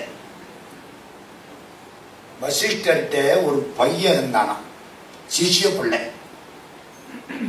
நல்ல பையன். அவன் சாகக்கூடாதுன்னு நினைச்சாரா வசிஷ்டர். எப்படியும் இவன் சாகக்கூடாது. என்ன செய்யலாம்? நம்ம எல்லாருக்கும் சீட்டு இருக்கான். அந்த சீட்டை எடுத்து கிழிச்சு விட்டா இவன் சாக மாட்டான். வசிஷ்டர் ராமனுடைய குருநாதர். சீட்டு எங்க இருக்கு? இந்த பையன் சீட்டு. நேர சிவபெருமான்கிட்ட போனார். பெருமானே, நம்ம கோவிந்தசாமி சீட்டு யார்கிட்ட இருக்கு? நம்மகிட்ட இந்த விவகாரமே கிடையாதுப்பா, நீ பெருமாட்ட போய் கேடு, அவர் தான் இந்த சீட்டெல்லாம் என்ட்ரி போடுறவரு. பெருமாட்ட போய் கேட்டா அவரு சீட்டு எங்கிட்ட இல்ல, மகாவிஷ்ணுட்ட போய் கேளுங்க. மகாவிஷ்ணுட்ட போய் கேட்டா யமதர்மராஜாட்ட போய் கேளு, சீட்டெல்லாம் அவர் தான் வச்சிருக்காரு. யமதர்மராஜாட்ட போய் கேட்டா, இந்த ஒரு குகை தெரியுதா? ஆமா தெரியுது, உள்ள போ, கோடி கணக்கா கிடக்கும், தேடி எடுத்துக்கோ. குகை போய்கிட்டே இருக்கு. சிஷ்ய பிள்ளைய கையில கூட்டிக்கிட்டு வசிஷ்டர் தடுமாறிக்கிட்டு போறாரு. எப்படியாவது சீட்டை எடுத்து கிழிச்சு விடணும், இருந்தா இவனை தீர்த்து விடுவாங்க. கஷ்டப்பட்டார். 3 மாசம் அலைஞ்சார் கோயக்குள்ளே. எப்படியோ சீட்டு கையில கிடைச்சிருச்சு. எடுத்துட்டாரு. ஆகா, கிடைச்சிருச்சு, சந்தோஷம். வெளியில சீட்டு அவன் பேர் இருக்கு, உள்ள பெறட்டார். அவன் சீட்டு தானா? எவன் சீட்டையாவது எடுத்து கிழிச்சிடப்படாதே. பெறட்டினார்ல, பொத்துன்னு விழுந்து செத்து போயிட்டான். சீட்ல என்ன இருக்கு? வசிஷ்டர் எப்பொழுது இந்த சீட்டை புரட்டுகிறாரோ அப்பொழுது இவனுக்கு மரணம். பேசாம இருந்திருந்தான்னு அவன் காப்பாற்றப்படும். என்னமோ நான் பாரு விதியை மாற்ற போறேன் அப்படின்னு இவரு போக, எதை வைத்துக் கொண்டு விதியை மாற்ற வேண்டும் என்று எண்ணினாயோ அதை கருவியாக்கி கொண்டு விதி தன் காரியத்தை சாதித்துக் கொண்டு விட்டது. எத்தனை குடும்பம் உடம்பு சரியில்லை, அந்த அம்மாவுக்கு ஆபரேஷன் பண்ணணும். ஐயா கேட்கிறாரு, ஆபரேஷன் பண்ணாம இருக்கலாமா? பண்ணிட்டா தேவையில்ல, கொஞ்சம் சான்ஸ் இருக்கு, பண்ணலன்னா ரொம்ப ஆபத்து. சரி பண்ணுங்க, பண்ணுனாங்க, போச்சு. இப்ப டாக்டர் சொல்றாரு பண்ணாம இருந்தா கூட இன்னும் ஒரு மாதத்துக்கு இருந்திருக்கும். என்ன பண்ணுவீங்க? எதை வச்சு விதிய மாத்தணும்னு நினைச்சாரோ அதுவே விதிக்கு கருவியாகி விட்டது. மற்றொன்று சூழினும் தான் முந்துரும் ஊழில் பெருவலியா உல. மற்றொன்று சூழினும் தான் முந்துரும். மகாராஜா இங்க வந்தார், வேடனை விடுதலை பண்ணிவிட்டார். இந்த பிராமணனுக்கு பணத்தை கொடுத்து பணத்தை கொண்டே போதே பரவாயில்ல போயிட்டு வா. இதுக்கு பேரு தெரியுமா? பழி அஞ்சின படலம். பழி மகாராஜாவுக்கு பழி வந்துடக்கூடாதுல்ல. தப்பு பண்ணாத வேடனை குற்றவாளியாக்கி ஜெயிலில் போட்டா பாவம் இல்லையா? ராஜாவுக்கு பழி வரக்கூடாது. இதுக்கு பேர் என்ன? பழி அஞ்சின படலம். 2 செய்தி சொல்லிவிட்டேன். வேகமா 3வது செய்தி. மதுரைக்கு பக்கத்துல திருப்பூவனம்னு ஒரு ஊரு. திருப்பூவனம், பூவண்ணம், அதான் பூவனம். திருப்புவனம் இல்ல, திரிபுவனம் கும்பகோணத்துக்கிட்ட, திருவிடமருதூர் திரிபுவனம். இது திருப்பூவனம். எம்பெருமான் பூவண்ணமா இருப்பாராம். ஒரு நாட்டுக்கோட்டை செட்டியாரு அவங்க அப்பாவுடைய அஸ்திய காசியில போடுறதுக்கு டப்பாவில வச்சு எடுத்துக்கிட்டு போனாரு. துணைக்கு ஒரு வேலைக்காரனை கூட்டிக்கிட்டு போனார். மதுரைக்கு பக்கம் திருப்பூவனம். திருப்பூவனத்துல போய் சாமி கும்பிடலான்னு நினைச்சார். அஸ்திய கோயிலுக்குள்ள கொண்டுட்டு போக கூடாது. திருப்பூவனத்துல வைகை ஓடுது. வைகை கரையில அஸ்திய வச்சு விட்டாரு. இந்த வேலைக்காரனை காவலுக்கு வச்சு விட்டாரு. உள்ள போனாரு, சாமியை கும்பிட்டாரு, வந்துட்டாரு. 2 பேரும் புறப்பட்டு காசிக்கு போயிட்டாங்க. காசியில இவர் கங்கையில கரைக்க போறாரு. அஸ்தி டப்பாவை திறந்தாரு. வேலைக்காரன் எட்டி பார்த்தான். ஐயோ என்னன்னாரு. திருப்பூவனத்துல நீங்க வச்சுட்டு போனீங்க டப்பாவை, என்ன டப்பான்னு திறந்து பார்த்தேன், உள்ள பூவா இருந்துச்சு, இப்ப என்ன எலும்பா இருக்குன்னா. ஓ, திருப்பூவனத்துல அஸ்தி பூவாக இருக்கிறது, காசியில கூட எலும்பாக இருக்கிறது. அப்படின்னா கொண்ட திருப்புவனத்துல போடு. திருப்பிட்டாரு. திருப்பூவனம். புரியுதா? அஸ்தி பூவண்ணமாக இருந்த இடம் திருப்பூவனம். அப்பர் சாமி தேவாரம் ஞாபகம் வருதா? வடிவேறு திரிசூலம் தோன்றும் தோன்றும், வளர்ச்சடை மேலிடம் அது என் தோன்றும் தோன்றும். கடைசி வரி என்ன? பொழில் திகழும் பூவனத்தம் புனிதனார்க்கே. பொழில் திகழும் பூவனத்தம் புனிதனார்க்கே. திருப்பூவனத்துல பாடின 6ஆம் திருமுறை அப்பர் சுவாமி. அந்த பூவனம், பூவனத்துல ஒரு பொண்ணு, அவ கோயில்ல நடனம் ஆடுறவள். கடவுள் தான் எனக்கு எல்லாம் வாழக்கூடியவள், அடியார்களுக்கு சாப்பாடு போடக்கூடியவள். பொன்னணையாள்னு அவளுக்கு பேரு. அவளே பொன் மாதிரி தான் இருப்பான். பொன்னணையாள். ஒரு மனசுக்குள்ள ஒரு ஆசை. என்ன ஆசை? சிவபெருமான் மாதிரி தங்கத்துல ஒரு திருமேனி பண்ணி வீட்டுல வச்சு கும்பிடணும். தங்கம் வேணும். வர்ற காசு பணம் பூரா, கோயில்ல வர்ற காசு, நடனம் ஆடுறதுக்கு யாராவது கொடுக்கிற காசு, அது பூரா அடியார்களுக்கு அன்னம் பாதிப்பு பண்ணியே தீர்ந்து வச்சு. யாரு வந்தாலும் வீட்டுல சாப்பாடு. தூய்மையான பொண்ணு, சுத்தமான பொண்ணு, கடவுளுக்கு தான் என்று தன்னை கடவுளிடம் ஒப்படைச்ச பொண்ணு பொன்னணையாள். சிவபெருமான் என் கணவன், அதனால அவனை தங்கத்துல பண்ணி பார்க்கணும். ஒண்ணும் முடியல. எல்லாரும் அடியார்களுக்கு சோறு போடுறாளா, பணக்காசு பூரா செலவழிஞ்சு போகுது. சிவபெருமான் பார்த்தார். ஆசைப்பட்டு இல்ல, நான் செய்கிறேன். நீங்க நல்ல காரியம் பண்ணணும்னு நினைச்சா கடவுள் அதுக்கான ஏற்பாட்டை பூரா செய்வார். நல்லது நினைச்சீங்கன்னா கடவுள் அவ்வளவு ஏற்பாடும் பண்ணுவார். நீங்க நினைச்சா போதும். நீங்க ஒன்னும் பைசா எல்லாம் கொடுக்க வேண்டாம். செய்யணும்னு நினைச்சீங்கன்னா எல்லா ஏற்பாட்டையும் சிவபெருமான் அற்புதமா பண்ணி விடுவார். இவளுக்கு என்ன ஆசை? தங்கத்துல ஒரு சிவபெருமான் பண்ணணும். அங்க இருந்து பரம ஞானியா யோகியா சிவபெருமான் வந்துட்டார் இவ வீட்டுக்கு. தாயி சோறு போடுறியா? கூப்பிட்டு உட்கார வச்சு கும்பிட்டா. காலெல்லாம் கழுவினா. தண்ணீரை தலையில தொளிச்சுட்டா. உள்ளுக்கும் பூரித்தாள். சாப்பாடு போட்டா. அருமையான சாப்பாடு. ஏமா உன் முகத்தை பார்த்தா வருத்தமா தெரியுதே. இவரு சில பேர் நம்மள அப்படித்தான் கேட்பாங்க. எங்க ரொம்ப கரக்கமா இருக்கிறீங்க? நம்ம நல்லா தான் இருப்போம். நம்ம அதுக்கப்புறம் ஐயோ நம்ம கரக்கமா இருக்கமாமே, ஐயோ நம்ம கரக்கமா இருப்போமாமே, போச்சு. அதெல்லாம் ஒண்ணும் கேட்கப்படாது. எப்பவும் சுறுசுறுப்பா தான் இருக்கணும்.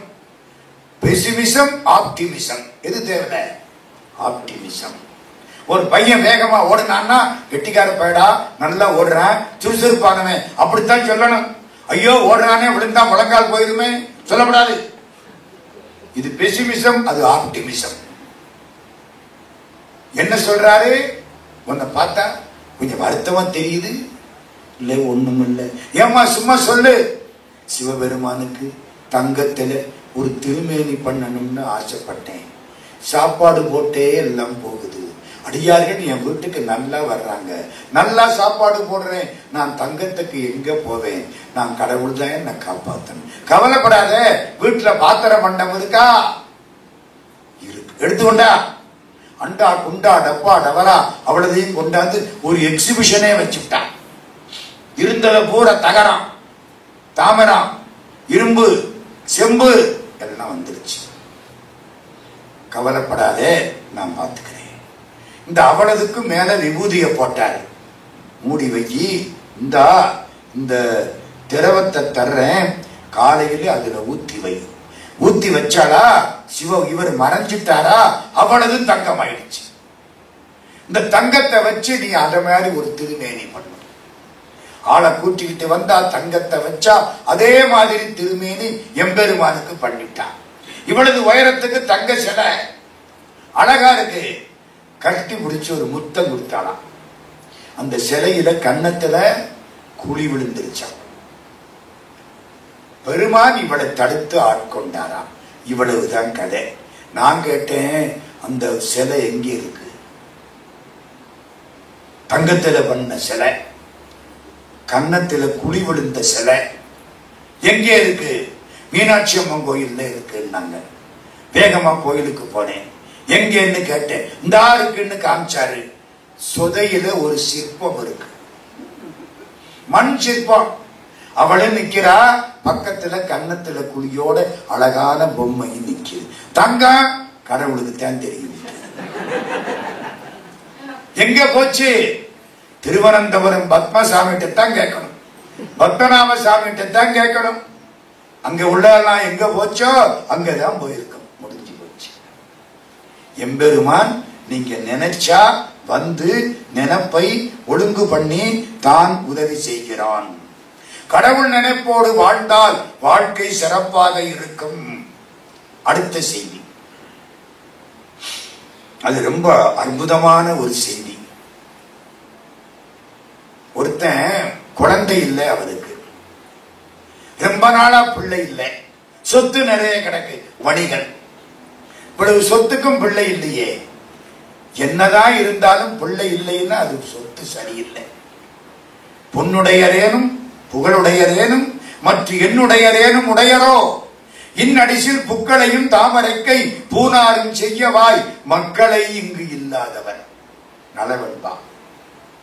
குழந்தை இல்லை, தண்ணிக்கு போகையில தடமறிக்க பிள்ளை இல்லை. அழுதான். அவன் தங்கச்சி அவள்கிட்ட போனா, உனக்கு ஒரு பையன் இருக்கான்ல?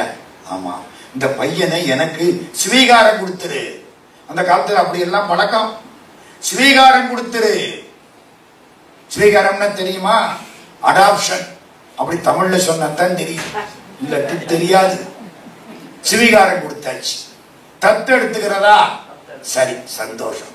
தத்து எடுத்துக்கிட்டாச்சு. அந்த பையன் இங்க இருக்கிறான். இவன் இவன் பொண்டாட்டி தத்தெடுத்த பிள்ளை, அடுத்த வீட்டுல தங்கச்சி.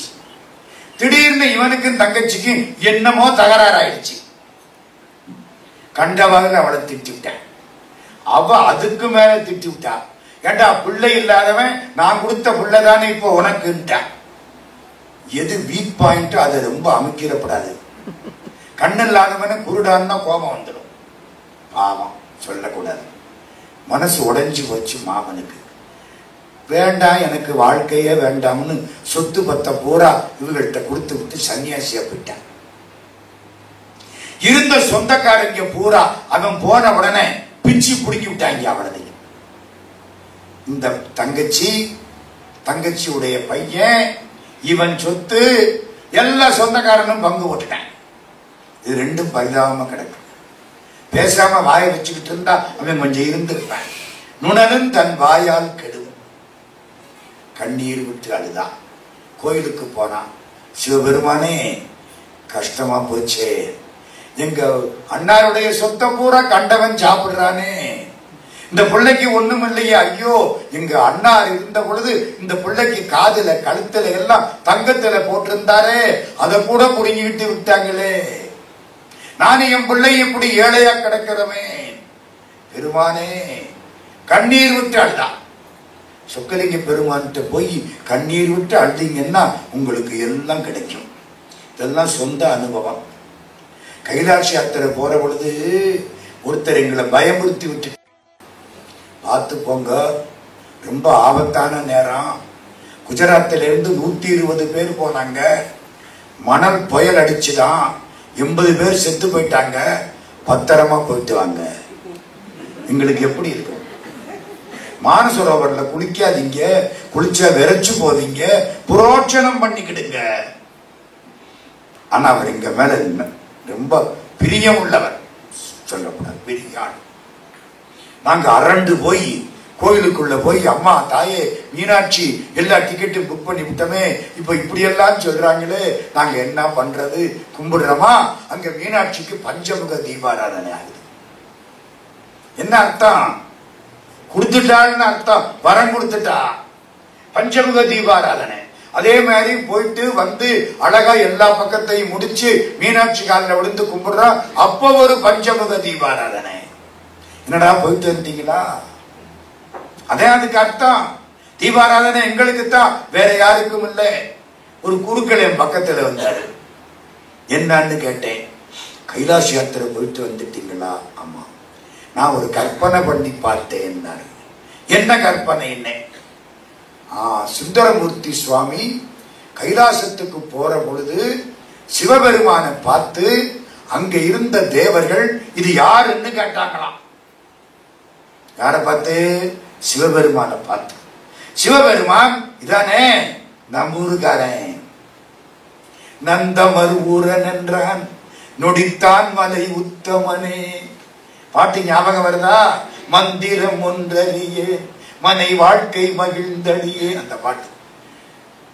தேவர்கள் எல்லாம் வந்து இது யாருன்னு கேட்டாங்களாம். யார பார்த்து? சிவபெருமானை பார்த்து. என் நம்மூருக்காரன், நந்தமர் ஊரன் என்றான், நொடித்தான் மலை உத்தமனே. எங்க ஊருக்காரன்? ஆமா, நீங்கள்லாம் போனீங்கள்ல கைலாசத்துக்கு. ஆமா. சிவபெருமானை பார்த்து, இந்தா ஒரு 4-5 பேருங்க வர்றாங்களே, இவங்க எல்லாம் யாரு அப்படின்னு கேட்டா சிவபெருமான் என்ன சொல்லுவாரு? இந்த குருக்கள் நல்லவரு, நான் ஒன்னும் புரியல, என்ன நான் சொல்லட்டுமான்னாரு. சொல்லுங்க. எங்க மாமனார் ஊருக்காரங்க பாரு. மதுரை சொக்கலிங்க பெருமானுக்கு மாமனார் ஊர் தானே. அப்பவே நந்தமர் ஊரன்னாரு. இப்போ மதுரை மாமனார் ஊரா? எங்க மாமனார் ஊருக்காரங்கன்னு சொல்லி இருப்பாரு. அந்த இடம் மதுரை. இப்போ கதை என்ன ஆயிப்போச்சு? 2 பேரும் அழுதார்கள், அம்மாவும் பிள்ளையும். பொறுப்பை சொக்கலிங்க பெருமான் எடுத்துக்கொண்டார். இவ கனவுல வர்றார். நாளைக்கு ராஜாட்ட போய் நீதிகள் நான் பாத்துக்கிறேன். மறுநாள் பிள்ளைய கூட்டிக்கிட்டு ராஜாட்ட போயிட்டான். இந்த மாதிரி எங்க அண்ணார் கொடுத்த சொத்து சொந்தக்காரங்கள் நான் பங்கு வச்சுக்கிட்டா, எங்கள்கிட்ட ஒண்ணும் கிடையாது, நான் என்ன பண்றது? அவர் சாட்சி உண்டா? உங்க அண்ணார் எங்கேயோ போயிட்டாரு தெரியல, அவர் வந்தாத்தான் உண்டு. நீ தாயத்தார் சொந்தக்காரன் பூரா ரெடியா இருக்கேன். அந்த ஆள் எப்படி வருவேன், வரமாட்டான்ல. அப்ப நமக்கு தானே ஜெயிக்க தயாரா இருக்க. திடீர்னு அந்த ஆளு வந்துட்டாரு. போன சன்னியாசியா போன மாமன் வந்துட்டான். வந்த சொந்தக்காரனுக்கெல்லாம் கை கால அடிப்போச்சு. வந்தவன் என்ன தெரியுமா சொன்ன, ஐயோ மாப்பிள்ள, யார தங்கச்சி மகனை பார்த்து உன்னை இப்படி ஆக்கி விட்டாங்களே, உனக்கு காதுல போட்டிருந்தேன், கழுத்துல போட்டிருந்தேன், வைரம் போட்டிருந்தேன், ஐயோ இந்த சின்ன பிள்ளைக்கு போட்ட வைரம் எவ்வளவு பொருள், அதை கூட புடுங்கிட்டு விட்டுட்டாங்களே. ராஜாவுக்கு புரிஞ்சு போச்சு. மாமனா வந்தது யாரு? சிவபெருமான். மாமனாக வந்து வடக்கு உரைத்த படலம். மாமன் எங்கேயோ போயிட்டான், இருக்கானா இல்லையான்னு தெரியாது. மாமனாக வந்து வடக்கு உரைத்து காப்பாற்றி தாயத்தார்கிட்ட சொல்லி எல்லாத்தையும் வாங்கி கொடுத்தான்.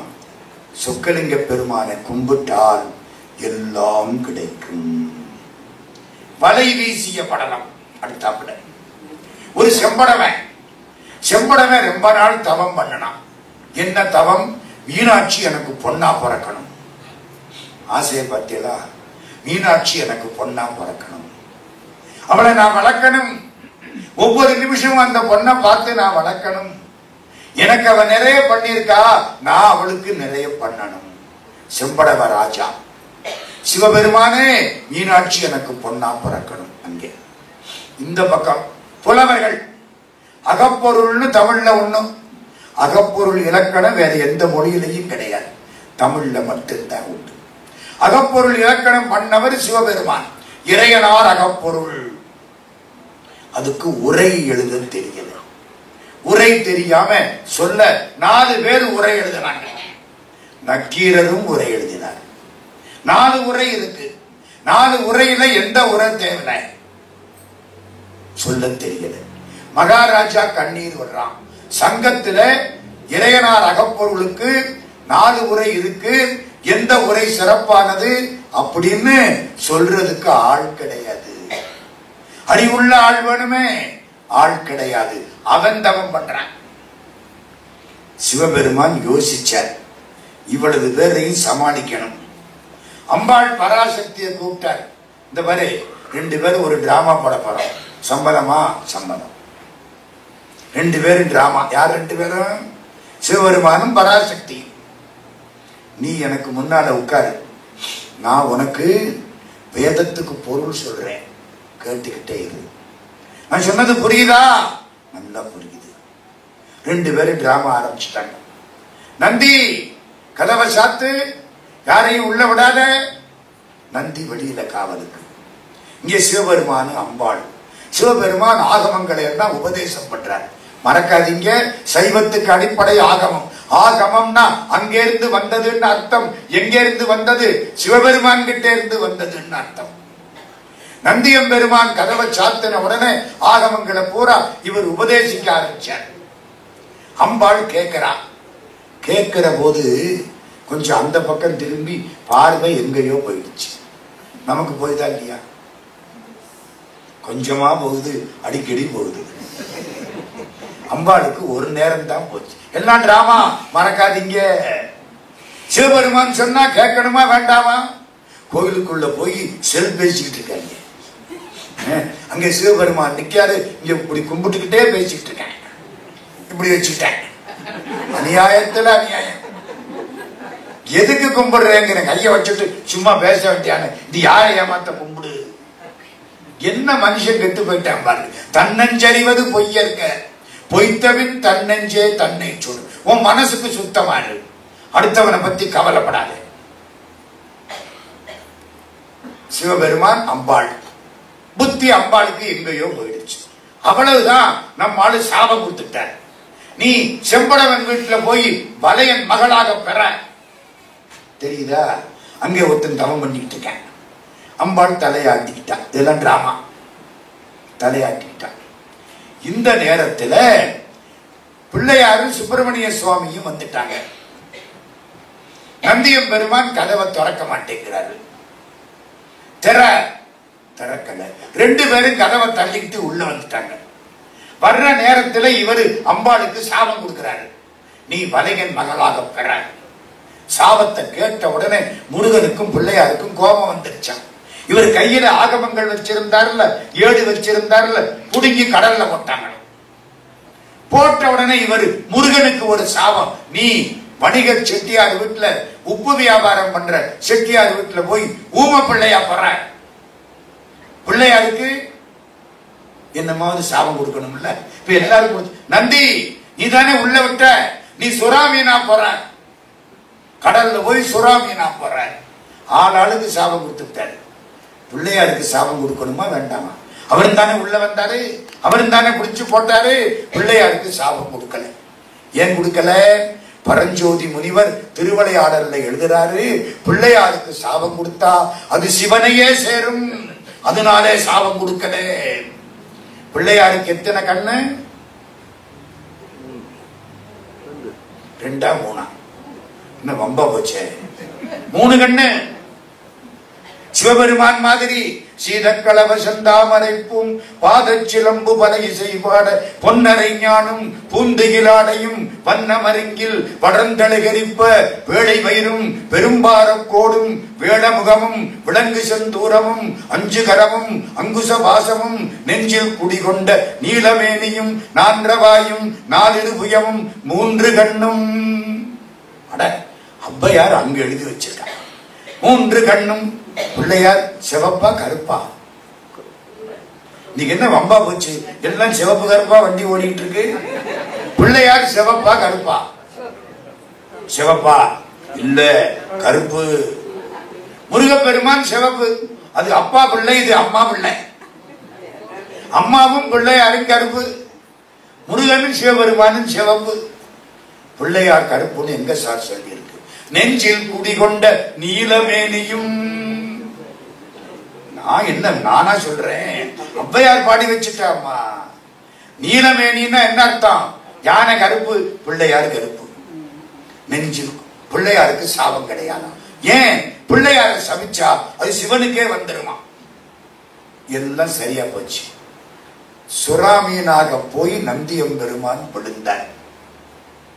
செம்படவன் வீட்டில அம்பாள் பராசக்தி பொன்னாக போய் பிறந்தாள். வெளியில வர்றான், ஒரு பொண்ணு கிடக்கு வீட்டு வாசப்படியில, எடுத்து வளர்த்தான். சுறாமீன் ரொம்ப சண்டை போடுது, போனவனை எல்லாம் அடிக்குது, எல்லா படகையும் கவிழ்க்குது. இந்த பொண்ணு வளர்ந்து 12 வயசு. யார் ஒருவன் சுறாமீனை வேட்டையாடுகிறானோ அவனுக்கு என் பொண்ணை கொடுக்கிறேன்னா. சிவபெருமான் இங்க இருந்து புறப்பட்டு போயிட்டாரு. இதெல்லாம் டிராமா. சிவபெருமான் கம்பீரமா அப்படி நடந்து போறாரு. சிவாஜி கணேசே நினைப்பு வருதா? திருவிளையாடல். வேகமா உள்ள போயிட்டாரு.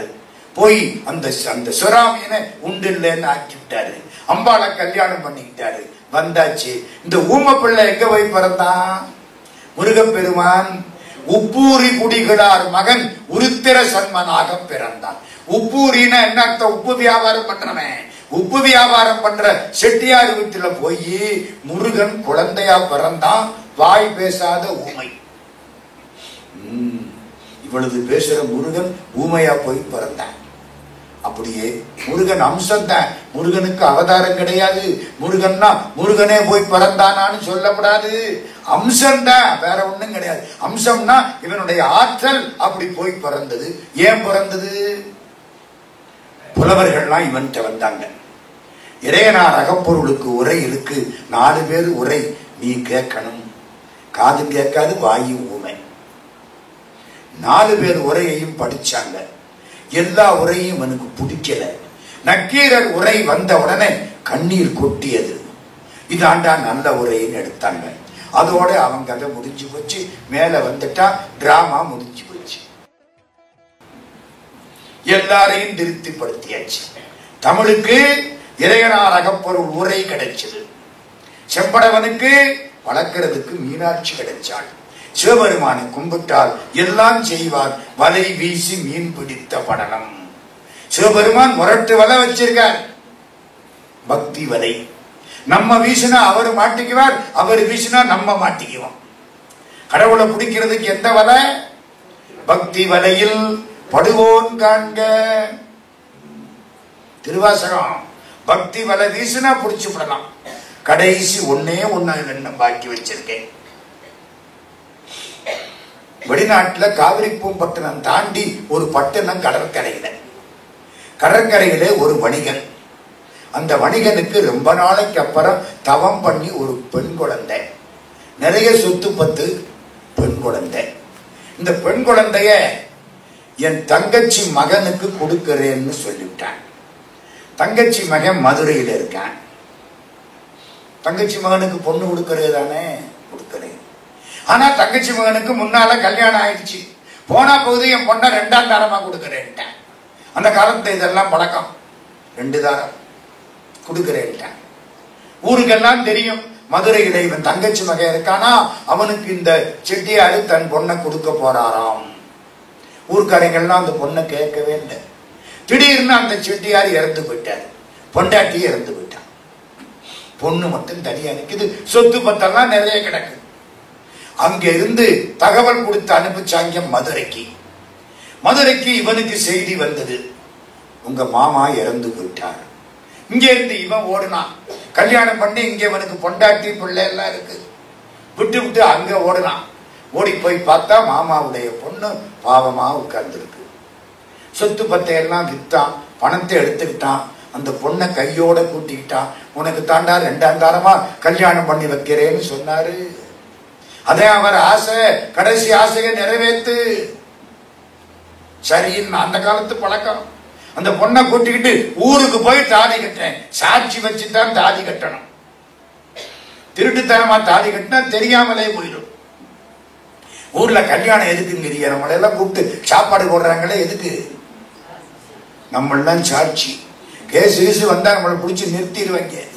சாப்பிட்டு இல்ல, வா சாட்சி சொல்லு. சட்டம் இங்க. ஆமா, அந்த காலத்துல அப்படித்தானே. எல்லாரையும் கூப்பிட்டு சாப்பாடு எதுக்கு போடுறாங்க? கல்யாணத்துக்கு நீ சாட்சி. அத்தனை பேரும் சாட்சி. சரி, இவன் மாமா பொண்ணை கூட்டிக்கிட்டு புறத்து நடந்து வரான். வழியில வர்ற பொழுது ஒரு சின்ன காட்டு பகுதி, ஒரு கோயில். ராத்திரி தங்கினாங்க, படுத்தாங்க. காலையில இவன் இறந்து போயிட்டான். திருமருகல் மாதிரி ஞாபகம் வருதா? பாம்பு கடிச்சு செத்து போயிட்டான். அந்த பொண்ணு தனியா நிக்குது. கொண்ட அந்த பணக்காசெல்லாம் மூட்டையில இருக்கு. அந்த பொண்ணு கண்ணீர் விட்டு அழுதது. எம்பெருமானே, என் தலையெழுத்து இப்படியா? அப்பா இறந்து, அம்மா இறந்து, இவரு இறந்து, நான் இனிமே என்ன செய்வேன்? நானும் இறந்து போயிடுறேன், என்ன கூட்டிக்கிட்டு போதும். பாரோடு விண்ணாய் பரந்தயம் பரணே, 10 நான் மற்றிலேன் கண்டாய், சீரோடு பொலிவாய் சிவபுரத்தரசே, திருப்பெருந்துறை உரை சிவனே, ஆரோடு நோகே ஆர்க்கெடுத்துரைக்கே, ஆண்டனி அருளிலையானால் பார்கடல் உலகில் வாழ்கிறேன் கண்டாய், வருகை என்று அருள் புரியாயே. இந்த பொண்ணு அழுதுதா? திருஞான சம்பந்தர் அங்க வந்துட்டார். இது திருவிளையாடல் புராணத்து கதை. பெரிய புராணத்து கதை வேற, மறந்துடாதீங்க. அதான் திருமருகல் சடையாயனுமால். ஞானசம்பந்தர் வந்துட்டார். பார்த்தாள், கவலைப்படாத தாயி, சிவபெருமான் கருணையாளன். வந்தார், நின்னார், பெருமான பாடினார். இவன் எந்திரிச்சிட்டான் உயிரோட. இறந்தவன் பாம்பு கடிச்சு செத்தவன் எந்திரிச்சிட்டான். அவர் சொன்னார், ஏன் இந்த பொண்ணை இப்படி கூட்டிக்கிட்டு போற? இங்கே தாலியை கட்டி கூட்டிக்கிட்டு போ. இப்போ உன் மேல விழுந்து அழக்கூட முடியாம வெளியே நின்று அழுதுகிட்டு இருக்கான். தாலி கட்டனாத்தான் அவனை தொட்டு அழலாம். தாலி கட்டலைன்னா தொட்டு அழக்கூடாது. அவனை பாம்பு கூட தீண்டி விட்டது. இந்த பொண்ணு தீண்ட மாட்டாம நிக்கிறான். ஆள் அரவன் தீண்டவும் தான் தீண்டகில்லாள். அதனால தாலியை கட்டு. இவன் கேட்டான், எங்க தாலி? இந்த கட்டு. இந்த சிவலிங்கம், ஆமா. வன்னி மரம், ஆமா. கிணறு, ஆமா. கட்டு தாலியை. வன்னி மரம், சிவலிங்கம், கிணறு, தாலியை கட்டு. சம்பந்த சுவாமி தாலியை கட்டிட்டான். கட்டி அவளை கூட்டிட்டான். மதுரைக்கு வந்துட்டான். அந்த பொண்டாட்டிட்ட எல்லா கதையும் சொல்லிட்டான். இந்த ரெண்டும் எப்படி இருக்கும்? அப்படித்தான் இருக்கும். நாயும் பூனையும் பிடிஞ்சு அண்டிருச்சா ரெண்டும் சண்டை. கொஞ்ச நாளையில அந்த பொண்டாட்டி பொல்லாதவன், இந்த மூத்த பொண்டாட்டி. இந்த இளைய பொண்டாட்டி பாவம், அப்புறாணி. இவளை அவ ஒரு வழி பண்றான், கடுமையா திட்டுறான். உன்னை என்ன தாலி கட்டியா கூட்டியாண்டாரு? நீ காமக்கலத்தி. இதுக்கு மேல ஒரு வார்த்தை சொல்ல முடியுமா?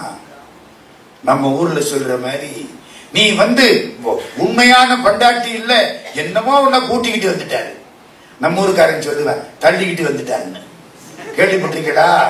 அது மாதிரி அவளுக்கு மனசு உதைக்குமா உதைக்காதா? ஞான சம்பந்தர் வழி இருக்க போது வன்னியின் கிணறு லிங்கம் அடைச்சு எனக்கு தாலி கட்டினாரு.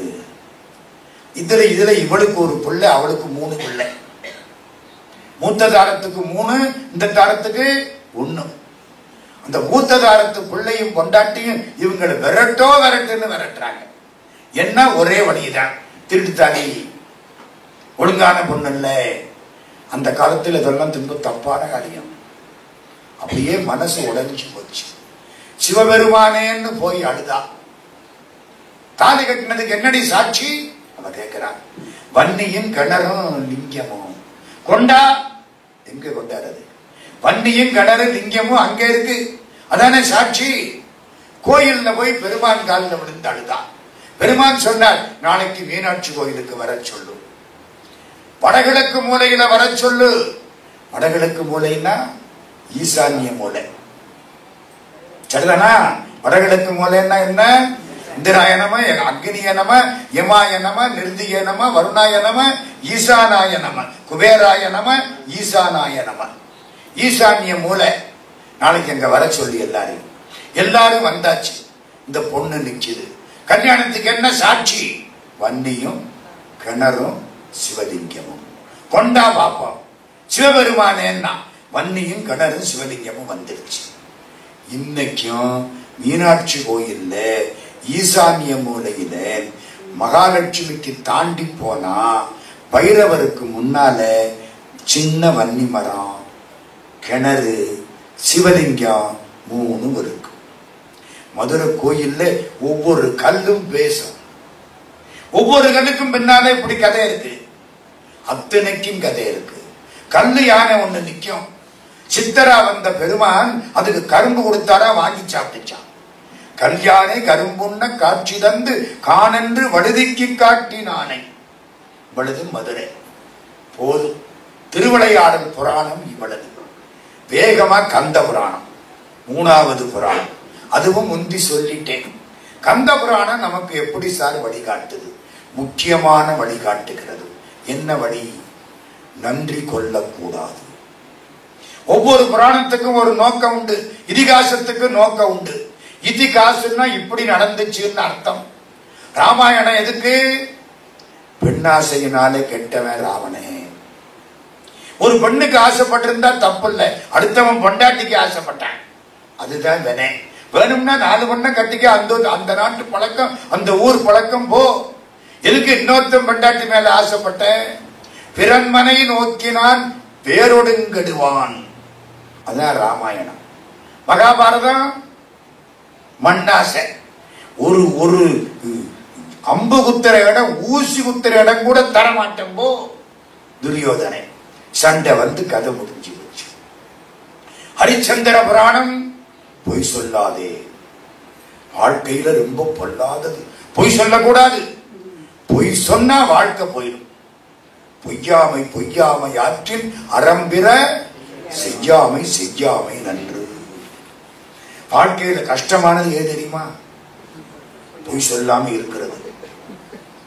அதுல இந்த செல்லு வந்ததுக்கு அப்புறம் 1008 பொய் சொல்றாங்க. சுத்தமா பொய் சொல்றாங்க. சிட்னியில இருந்துகிட்டு நான் மெல்பர்ன்ல இருக்கேங்கிறேன். நமக்கு சந்தேகமா போயிருது. ஒரு சின்ன கதை சொல்லட்டுமா? பொய் சொல்லாம இருக்கிறது எவ்வளவு கஷ்டம்ங்கிறதுக்கு. ஒரு திருடன் ஒரு நாள் நடந்து போற பொழுது முனிவர் எதிர்த்தாப்பல வந்துட்டார். ஏண்டா பாவி பயல, இப்படி திருடுறியே, வாழ்க்கை வீணா போயிடும்டா, யோக்கியனாயிடுறா. சாமி, எனக்கு வேற தெரியாது, நான் என்ன பண்றது?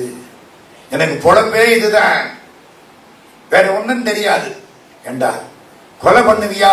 பண்ணுவேன். கொள்ளை அடிக்கிறியா? நல்லா அடிக்கிறேன். கற்பழிக்கிறியா? ஐயோ நல்லா பண்ணுவேன். பூரா பட்டியல் போட்டு பண்ணிட்டு இருக்கேன். கள்ளு குடிக்கிறியா? குடிக்கிறேன். ஏண்டா பாவி பயல, இதுல ஏதாச்சும் ஒன்ன விடுறா, ஒன்ன விடு. பொய் சொல்றியா? ஆமா. யோசிச்சா திருடதை விட்டா ஐயோ பொழப்பே போயிடும், வேண்டாம். கொலை பண்றது, திருடுற போது எவனாவது வந்தா 2 போடு போட வேண்டியதான், முடியாது. கண்டு குடிக்கிறது அதை விட முடியாது. கற்பழிப்பு அதையும் விட முடியாது. வேணும்னா ஒண்ணு செய்வோம், சாமி நீ சொன்னதுக்காக உன் மேல ஆன இன்னையிலிருந்து பொய் சொல்ல மாட்டேன். மாட்டிக்கிட்டேன். பெரிய கஷ்டம். நம்ம எத்தனை பேர் உள்ளொன்று வைத்து புறமொன்று பேசுறான். உள்ளுக்க ஒண்ண வச்சுக்கிட்டே சொல்லிக்கிட்டு இருப்பான் வெளியில. நம்ம அதை தெளிவா தெரிஞ்சுக்கணும். நம்ம ஒரு வீட்டுக்கு சாப்பிட போனா நீங்க சாப்பிடத்தானே வந்திருப்பீங்க, புரிஞ்சுக்கணும். இனிமே இந்த வீட்டுல உட்காரப்படாது, தெரிஞ்சுக்கணுமா இல்லையா? அன்னைக்கு ராத்திரி ராஜா வீட்டுக்கு திருட போறேன். யாரு? நம்ம திருட. ராஜா முண்டாசு கட்டிக்கிட்டு அங்கே இருந்து நகர்வலம் வர்றாரு. நகர் சோதனை. 2 பேரும் சந்தித்தார்கள். ராத்திரி 12 மணி இவன் நடந்து போறானா? யாரு அது? கோவிந்தசாமி. என்ன நீ யாரா? என்னடா பண்ற? எங்கடா போற? ராஜா வீட்டுக்கு திருட போறேன். பொய் சொல்லப்படாதுல்ல. அவனை பாராட்டணும். ஏண்டா பாவி பையில இதெல்லாம் சொல்லிட்டடா திருடுவாங்க. இன்னைக்கு காலையில ஒரு சாமிக்கு சத்தியம் பண்ணி கொடுத்திருக்கேன், கழுத்தை வெட்டினாலும் பொய் சொல்ல மாட்டேன். பரவாயில்லையே, நம்ம ஊர்ல இப்படி ஒரு ஆளு ராஜா. இப்ப எங்க போறேன்னு சொன்ன? ராஜா வீட்டுக்கு திருட போறேன். அண்ணே உங்களுக்கு ராஜா வீடு தெரியுமா? ராஜா நல்லாவே தெரியும். அவனு நீ உண்மை சொல்லணும்ல. திருட்டு பையலே பொய் சொல்ற பொழுது ராஜா உண்மை சொல்ல வேண்டாமா? நல்லாவே தெரியும். அண்ணே அப்ப ஒண்ணு செய்வோமே. என்ன? 2 பேரும் போவோம், திருடுவோம், ஆளுக்கு பாதி எடுத்துக்குவோம். இவன் ராஜா சரிட்டாரு. ராஜா முன்னால போக, திருடன் பின்னால போக, நீட்டா உள்ள கொண்டு விட்டு போயிட்டாரு. அரண்மனைக்குள்ள போய் பொக்கிஷ அறைக்கு போயிட்டாரு. அண்ணே உங்களுக்கு நல்லா தெரிஞ்சிருக்கே அரண்மனை. நல்ல வேலை என்ன எனக்கு நீங்க வந்தது. பொக்கிஷ அறையை திறந்தாச்சு. வைரம், வைடூரியம், மாணிக்கம், கோமேதகம். இவன் பார்த்தேன், அண்ணே இதெல்லாம் நம்மளுக்கு வேண்டாம், நம்ம வயிற்று சோத்துக்கு திருடுறது. இந்த 3 மாணிக்கம் இருக்கு, விலை மதிக்க முடியாத 3 மாணிக்கம். அண்ணே ஒண்ணு செய்வோம், ஒரு மாணிக்கத்தை நான் வச்சுக்கிறேன், ஒரு மாணிக்கத்தை நீங்க வச்சுக்கிடுங்க. ஒரு மாணிக்கம் பாவம் அந்த ராஜாவுக்கு இருக்கட்டும். இவன் கொடுக்கிற ராஜாவுக்கு 3 மாணிக்கம். இந்த கண்ணே அவருக்கு ஒண்ணு, நம்ம திருடனுக்கு ஒண்ணு, ராஜாவுக்கு ஒண்ணு வச்சுட்டாங்க. அண்ணே அப்ப போயிட்டு வரட்டுமா? ராஜா எங்கடா இருக்கு உங்க வீடு? அவரு விவரம் சொல்லிவிட்டேன். 34 நடுத்தருன்னு. நடுத்தருல தான் நின்றுருக்கேன். போனா பாரு, ஏதோ ஒரு அட்ரஸ் கொடுத்துட்டேன். வாங்கிக்கிட்டாரா? போயிட்டான். அவரும் போயிட்டாரு. மறுநாள் காலையில போய் பார்த்தா பொக்கிஷார தொடர்ந்து கிடக்கு. ராஜா வீட்டுல திருடு போயிருச்சுட்டாங்க. ராஜா கம்முன்னு இருக்காரு. எல்லாரும் வந்து சொல்லிட்டாங்க. எல்லாரையும் உட்கார வச்சார். மந்திரி போய் என்னென்ன திருடு போச்சுன்னு போய் பார்த்துட்டு வா. மந்திரி அங்க இருந்து புறப்பட்டு போறார். எல்லாம் சுத்தமா இருக்கு, அவ்வளவு இருக்கு. 3 மாணிக்கத்துல 1 மாணிக்கம் தான் இருக்கு. மந்திரி என்ன பண்ணனாரு? அதை எடுத்து அவரு பையில போட்டார். தெரியவா போகுது? ராஜாட்ட வந்தாரு. என்னத்த காணோம்? 3 மாணிக்கத்தையும் காணோம். அட பாவி, நம்ம ஊர்ல திருட உண்மை சொல்ற, மந்திரி பொய் சொல்ற. அப்பவே ஆரம்பிச்சிருச்சு இந்தியாவில். நான் என்ன சொல்றது? எல்லாருக்கும் ஆச்சரியம். திருடு போனது ரொம்ப தெளிவா இதானே போயிருக்கு, மத்த எல்லாம் போகலையே. ராஜா என்ன பண்ணாரு? அட்ரஸ கொடுத்து அந்த ஆளை கூட்டிக்கிட்டு வா. எல்லாரும் உட்கார்ந்து இருக்காங்க. கூட்டிக்கிட்டு வந்தாச்சு. வந்து நிக்கிறான். நீ யாரு? கோவிந்தசாமி. நேற்று எங்க வந்த? ராஜா வீட்டுக்கு திருட வந்தேன். அது என்ன இப்படி சொல்ற? உண்மை சொல்றதா சத்தியம் பண்ணி கொடுத்திருக்கேன். நேற்று வந்து என்னத்தை எடுத்த? ராஜாவுக்கு அரண்மனைக்குள்ள போனேன். என் கூட ஒரு முண்டாசுக்கார வந்தான். 2 பேரும் உள்ள போனோம். 3 மாணிக்கம் இருந்தது. ஆளுக்கு ஒரு மாணிக்கம் எடுத்துக்கிட்டோம். ராஜாவுக்கு ஒரு மாணிக்கத்தை வச்சுட்டு போயிட்டேன். பொய் சொல்றான்னா மந்திரி. நீ எடுத்த மாணிக்கம் எங்க? இந்த இருக்குன்னு அவன் மாணிக்கத்தை வெளியில் எடுத்து வச்சேன் திருடன். இன்னொரு மாணிக்கம் முண்டாசுக்காரன் எடுத்துக்கிட்டு போயிட்டேன். எல்லாரும் பாக்குறாங்க. ராஜா பைக்குள்ள கையை விட்டு ஒன்னு எடுத்து வச்சாரு. முண்டாசுக்காரன் ராஜாதான் இப்ப தெரிஞ்சு வச்சு. மந்திரிய ஒரு பார்வை பார்த்தாருல்ல, மந்திரி பைக்குள்ள இருந்து கை எடுத்து வச்சு. அவன் தெரியுமில்ல ராஜாவுக்கு. ராஜா என்ன சொன்னாரு? உண்மை பேசின திருடனை மந்திரியாக்கு, பொய் சொன்ன மந்திரிய சிறையில போடும். அப்படி பண்ண ஆரம்பிச்ச செய்தி தாங்காது. எங்குமே புரியுதா? பொய் சொல்லாம இருக்கிறது எவ்வளவு கஷ்டம். ஹரிச்சந்திர புராணம் பொய் சொல்லாம இருந்தது. தன்னஞ்சறிவது பொய்யற்க. கந்த புராணத்துக்கு என்ன சிறப்பு? நன்றி கொண்டவன் கெட்டு போவான். சூரன் தவம் பண்ணனா, சிவபெருமான் வாரி வாரி கொடுத்தார். 1008 அண்டங்கள், 108 யுகத்துக்கு ஆட்சி. இந்திரஞான தேர், வஜ்ர யாக்கை, சிங்க வாகனம். என்னுடைய சக்தியால் அன்றி உனக்கு அழிவு கிடையாது. இவ்வளவு வரம் கொடுத்தவர் சிவபெருமான். அவர் விட்டு பிள்ளை வந்து எய்தாப்புல நிக்குது. கும்பிட வேண்டாம், உங்க அப்பா கொடுத்தது தாண்டா இவ்வளவு சொல்லணுமா வேண்டாமா? நன்றி கெட்டு போய் இந்த பய, பல்லு முளைக்காத பய, நேர்த்தி பிறந்த பய, எனக்கு எவ்வளவு வயசாயிடுச்சு பாரு, இவனையும் கொல்லுவேன், துணைக்கு வந்தா சிவனையும் கொல்லுவேன். அதுதான் வினை. சிவபெருமானே வந்தாலும் பார்த்துடுறேன். ஆணவம், திமிரு, பணம் சேர்ந்ததுனால அதிகாரம் முடிஞ்சது. கதை சூரபதுமன். சூரன், சிங்கன், தாருகன். ஆணவம், கண்மம், மாயை. சூரபதுமன் ஆணவம், சிங்கன் கண்மம், தாருகன் மாயை. கந்த புராணம் பூரா அப்படியே நம்ம சொந்த புராணம். அவ்வளவு நம்முடைய தத்துவங்கள். விந்து மயில், விந்துன்னா ஒளி. நாதம் சேவல், சத்தம் போடுதில்ல. நாதம் விந்து கலை, கலை வேல். நாத விந்து கலாதி நமோ நமோ. நாதம் சேவல், விந்து ஒளிமயமான மயில். மயில் ஆடுறது பார்த்திருக்கீங்களா? ஓங்கார மாதிரி இருக்கும். இந்த ஒத்த காலத்துக்கு தலையை அசைச்சு பார்க்கிற பொழுது ஓங்கார எழுத்து போடலாம். மயில் ஓம், பிரணவம். ஓம்னா என்ன? அகரம், உகரம், மகரம். ஆன்னா படைப்பு, மான்னா ஊன்னா காப்பாத்துறது, மான்னா அடிக்கிறது. மூணும் சேர்ந்தா ஓம். ஆ ஊ மா. இன்னொரு அர்த்தம், ஆ என்பது சிவபெருமான், ஊ என்பது பராசக்தி, மா என்பது ஆன்மா. ஆண்டவன் அருள் ஆன்மா. அபகார நிந்தை பற்றுழலாதே, அறியாத வஞ்சரை குறியாதே, உபதேச மந்திர பொருளாலே உனை நான் நினைந்து அருள் பெறுவேனோ. உனைன்னா கடவுளை, நான்னா ஆன்மா, அருள்னா பராசக்தி. ஆ ஊ மா. உனை என்றமையினாலே ஆனா, அருள் என்றமையினாலே ஊனா. யார் இச்சா சக்தி? வள்ளி, அன்புனால கிட்டக்க வந்தவன். யாரு கிரியா சக்தி? தெய்வ யானை, நன்றி கடனுக்காக வந்தவன். தேவேந்திரன் காலில் விழுந்தான்.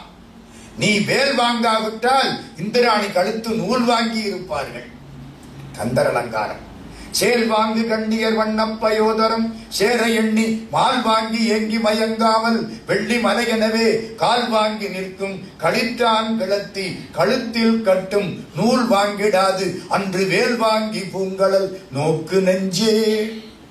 இவன் வேல் வாங்காவிட்டால் இந்திராணி கழுத்து நூல் வாங்கி இருப்பார்கள். இந்திராணியை காப்பாத்தினது யாரு? இவன் தான் காப்பாற்றினான். அதுக்காக பொண்ணை கொடுத்தா அந்த பொண்ணு தெய்வ யானை, கிரியாசக்தி. கிரியாசக்தி இவனை நாடி வந்தது. இச்சாசக்தி வள்ளியை இவன் தேடி போனான். வேல் ஞான சக்தி, அவ்வளவு தத்துவம். இச்சை, ஞானம், கிரியை ரொம்ப முக்கியம். யான் எனது அப்படி பிரிச்சா சூரபதுமன். சேவலும் மயிலும். மயில் நான், சேவல் எனது. ஆணவத்தை ரெண்டா பிரிக்கலாம். நாம் பண்ணனேன், என்னுடைய வீடு, அகப்பற்று புறப்பற்று. பதியினை போல் பசுபாசம் அனாதி. பதி யாரு? முருகன். பசு யாரு? நீங்களும் நானும். பாசம் யாரு? ஆணவம், கண்மம், மாயை. அதுவும் அனாதி தானே? ஆமா. சூரன் இன்னும் இருக்கான், சிங்கமுகன் இன்னும் இருக்கான், தாருகன் இன்னும் இருக்கான். சூரன் ஆணவம், சிங்கமுகன் கண்மம், தாருகன் மாயை. பதியினை போல் பசுபாசம் அனாதி. 3 பேருக்கும் சாவு கிடையாது. சூரன் எங்கே இருக்கான்? சேவலும் மயிலுமா கிடக்கிறான். சிங்கமுகன் எங்கே இருக்கிறான்? அம்பாள் காலில் சிங்கமா இருக்கிறான். தாருகன் யானை வாகனம் ஐயனார்கிட்ட போய் நிற்கிறான். 3 பேருக்கு அழிவு கிடையாது. அந்த தத்துவத்துக்கான எடுத்துக்காட்டு இது. ஆணவத்தை கவனமாக வைத்திருக்க வேண்டும் என்பதற்காக முருகப்பெருமான் தன்னுடைய காலுக்குள்ளே ஆணவத்தை வைத்திருக்கிறான். வள்ளி நாச்சியாரை கும்பிட்டா இங்க நல்லா இருக்கலாம், தெய்வானைய கும்பிட்டா அங்க நல்லா இருக்கலாம், வேலாயுதத்தை கும்பிட்டா மோட்சமே கிடைக்கும். இக பர சௌபாக்கியம். அடுத்தாப்புல பேச்சல சொல்றேன், திருப்புகள் வர்ற பொழுது பேசுவோம். இகத்துல நல்லா இருக்கணுமா? வள்ளி நாச்சியாரை பிடிச்சுக்கோ. பரத்துல நல்லா இருக்கணுமா? தெய்வ யானைய பிடிச்சுக்கோ. மோட்சம் கிடைக்கணுமா? வேலாயுதத்தை பிடிச்சுக்கோ. வேலாயுதத்துக்கு மேல வேற ஒண்ணும் கிடையாது. கோலமா மங்கை தன்னில் குலவிய குமரன் தன்னை பாலன் என்றிருந்தேன் அந்நாள் பரிசுவை உணர்ந்திலேன் யான். சூரன் அடுதான். வள்ளி நாச்சியார் அந்த திணைப்புனம் காத்தாள். திணைப்புனம்ங்கிறது பக்தி பயிர். திணைப்புனத்தை காவல் காத்த ஆன்மா வள்ளி நாச்சியார். திணைப்புனம் பக்குவப்பட்டுருச்சுன்னா பக்தி வளர்ந்து விட்டது. பறவைகள் வருதுன்னா பக்தியை மாத்துறதுக்கு காமம், குரோதம், லோபம், மோகம், மதம், மார்ச்சரியம் இதான் பறவை. முருகன் பேரை சொல்லி கவன்கள்ல வீசினா பறவை போயிடுச்சான். முருகன் பேரை சொன்னா இதெல்லாம் போயிடும். நாரதர் அங்கிருந்து வந்து நடுவுல கல்யாணத்துக்கு ஏற்பாடு பண்றாரு. அவர் தான் குருநாதர். வள்ளிதான் ஆன்மா, முருகன் தான் ஆண்டவன். குருநாதர் ஒருத்தர் வேணுமா இல்லையா? நாரதர் இங்கேயும் சொல்லி அங்கேயும் சொல்லி கல்யாணத்துக்கு ஏற்பாடு பண்ணி கடைசியில வள்ளியோடு எம்பெருமான் இணைந்தான் என்றால் பதியோடு பசு சேர்ந்து பசுபதியாகிற்று. அதுதான் கந்த புராணம். எல்லா புராணங்களும் நல்ல கருத்துக்களை சொல்லுகின்றன. அந்த காலத்திலே புராண படனம் இருந்துச்சு. எல்லா ஊர்லயும் பெரிய மண்டபம் கட்டி புராணங்களை சொன்னார்கள், மக்களும் கேட்டார்கள். இப்ப சொல்றதுக்கு ஆள் இல்ல, கேட்கறதுக்கு ஆள் இல்லை. இவ்வளவு பேர் இன்றைக்கு இருந்து கேட்டிருக்கின்றீர்கள் என்றால் அது உங்கள் பெருமைக்கு ஒரு எடுத்துக்காட்டு. எல்லாருக்கும் நன்றி.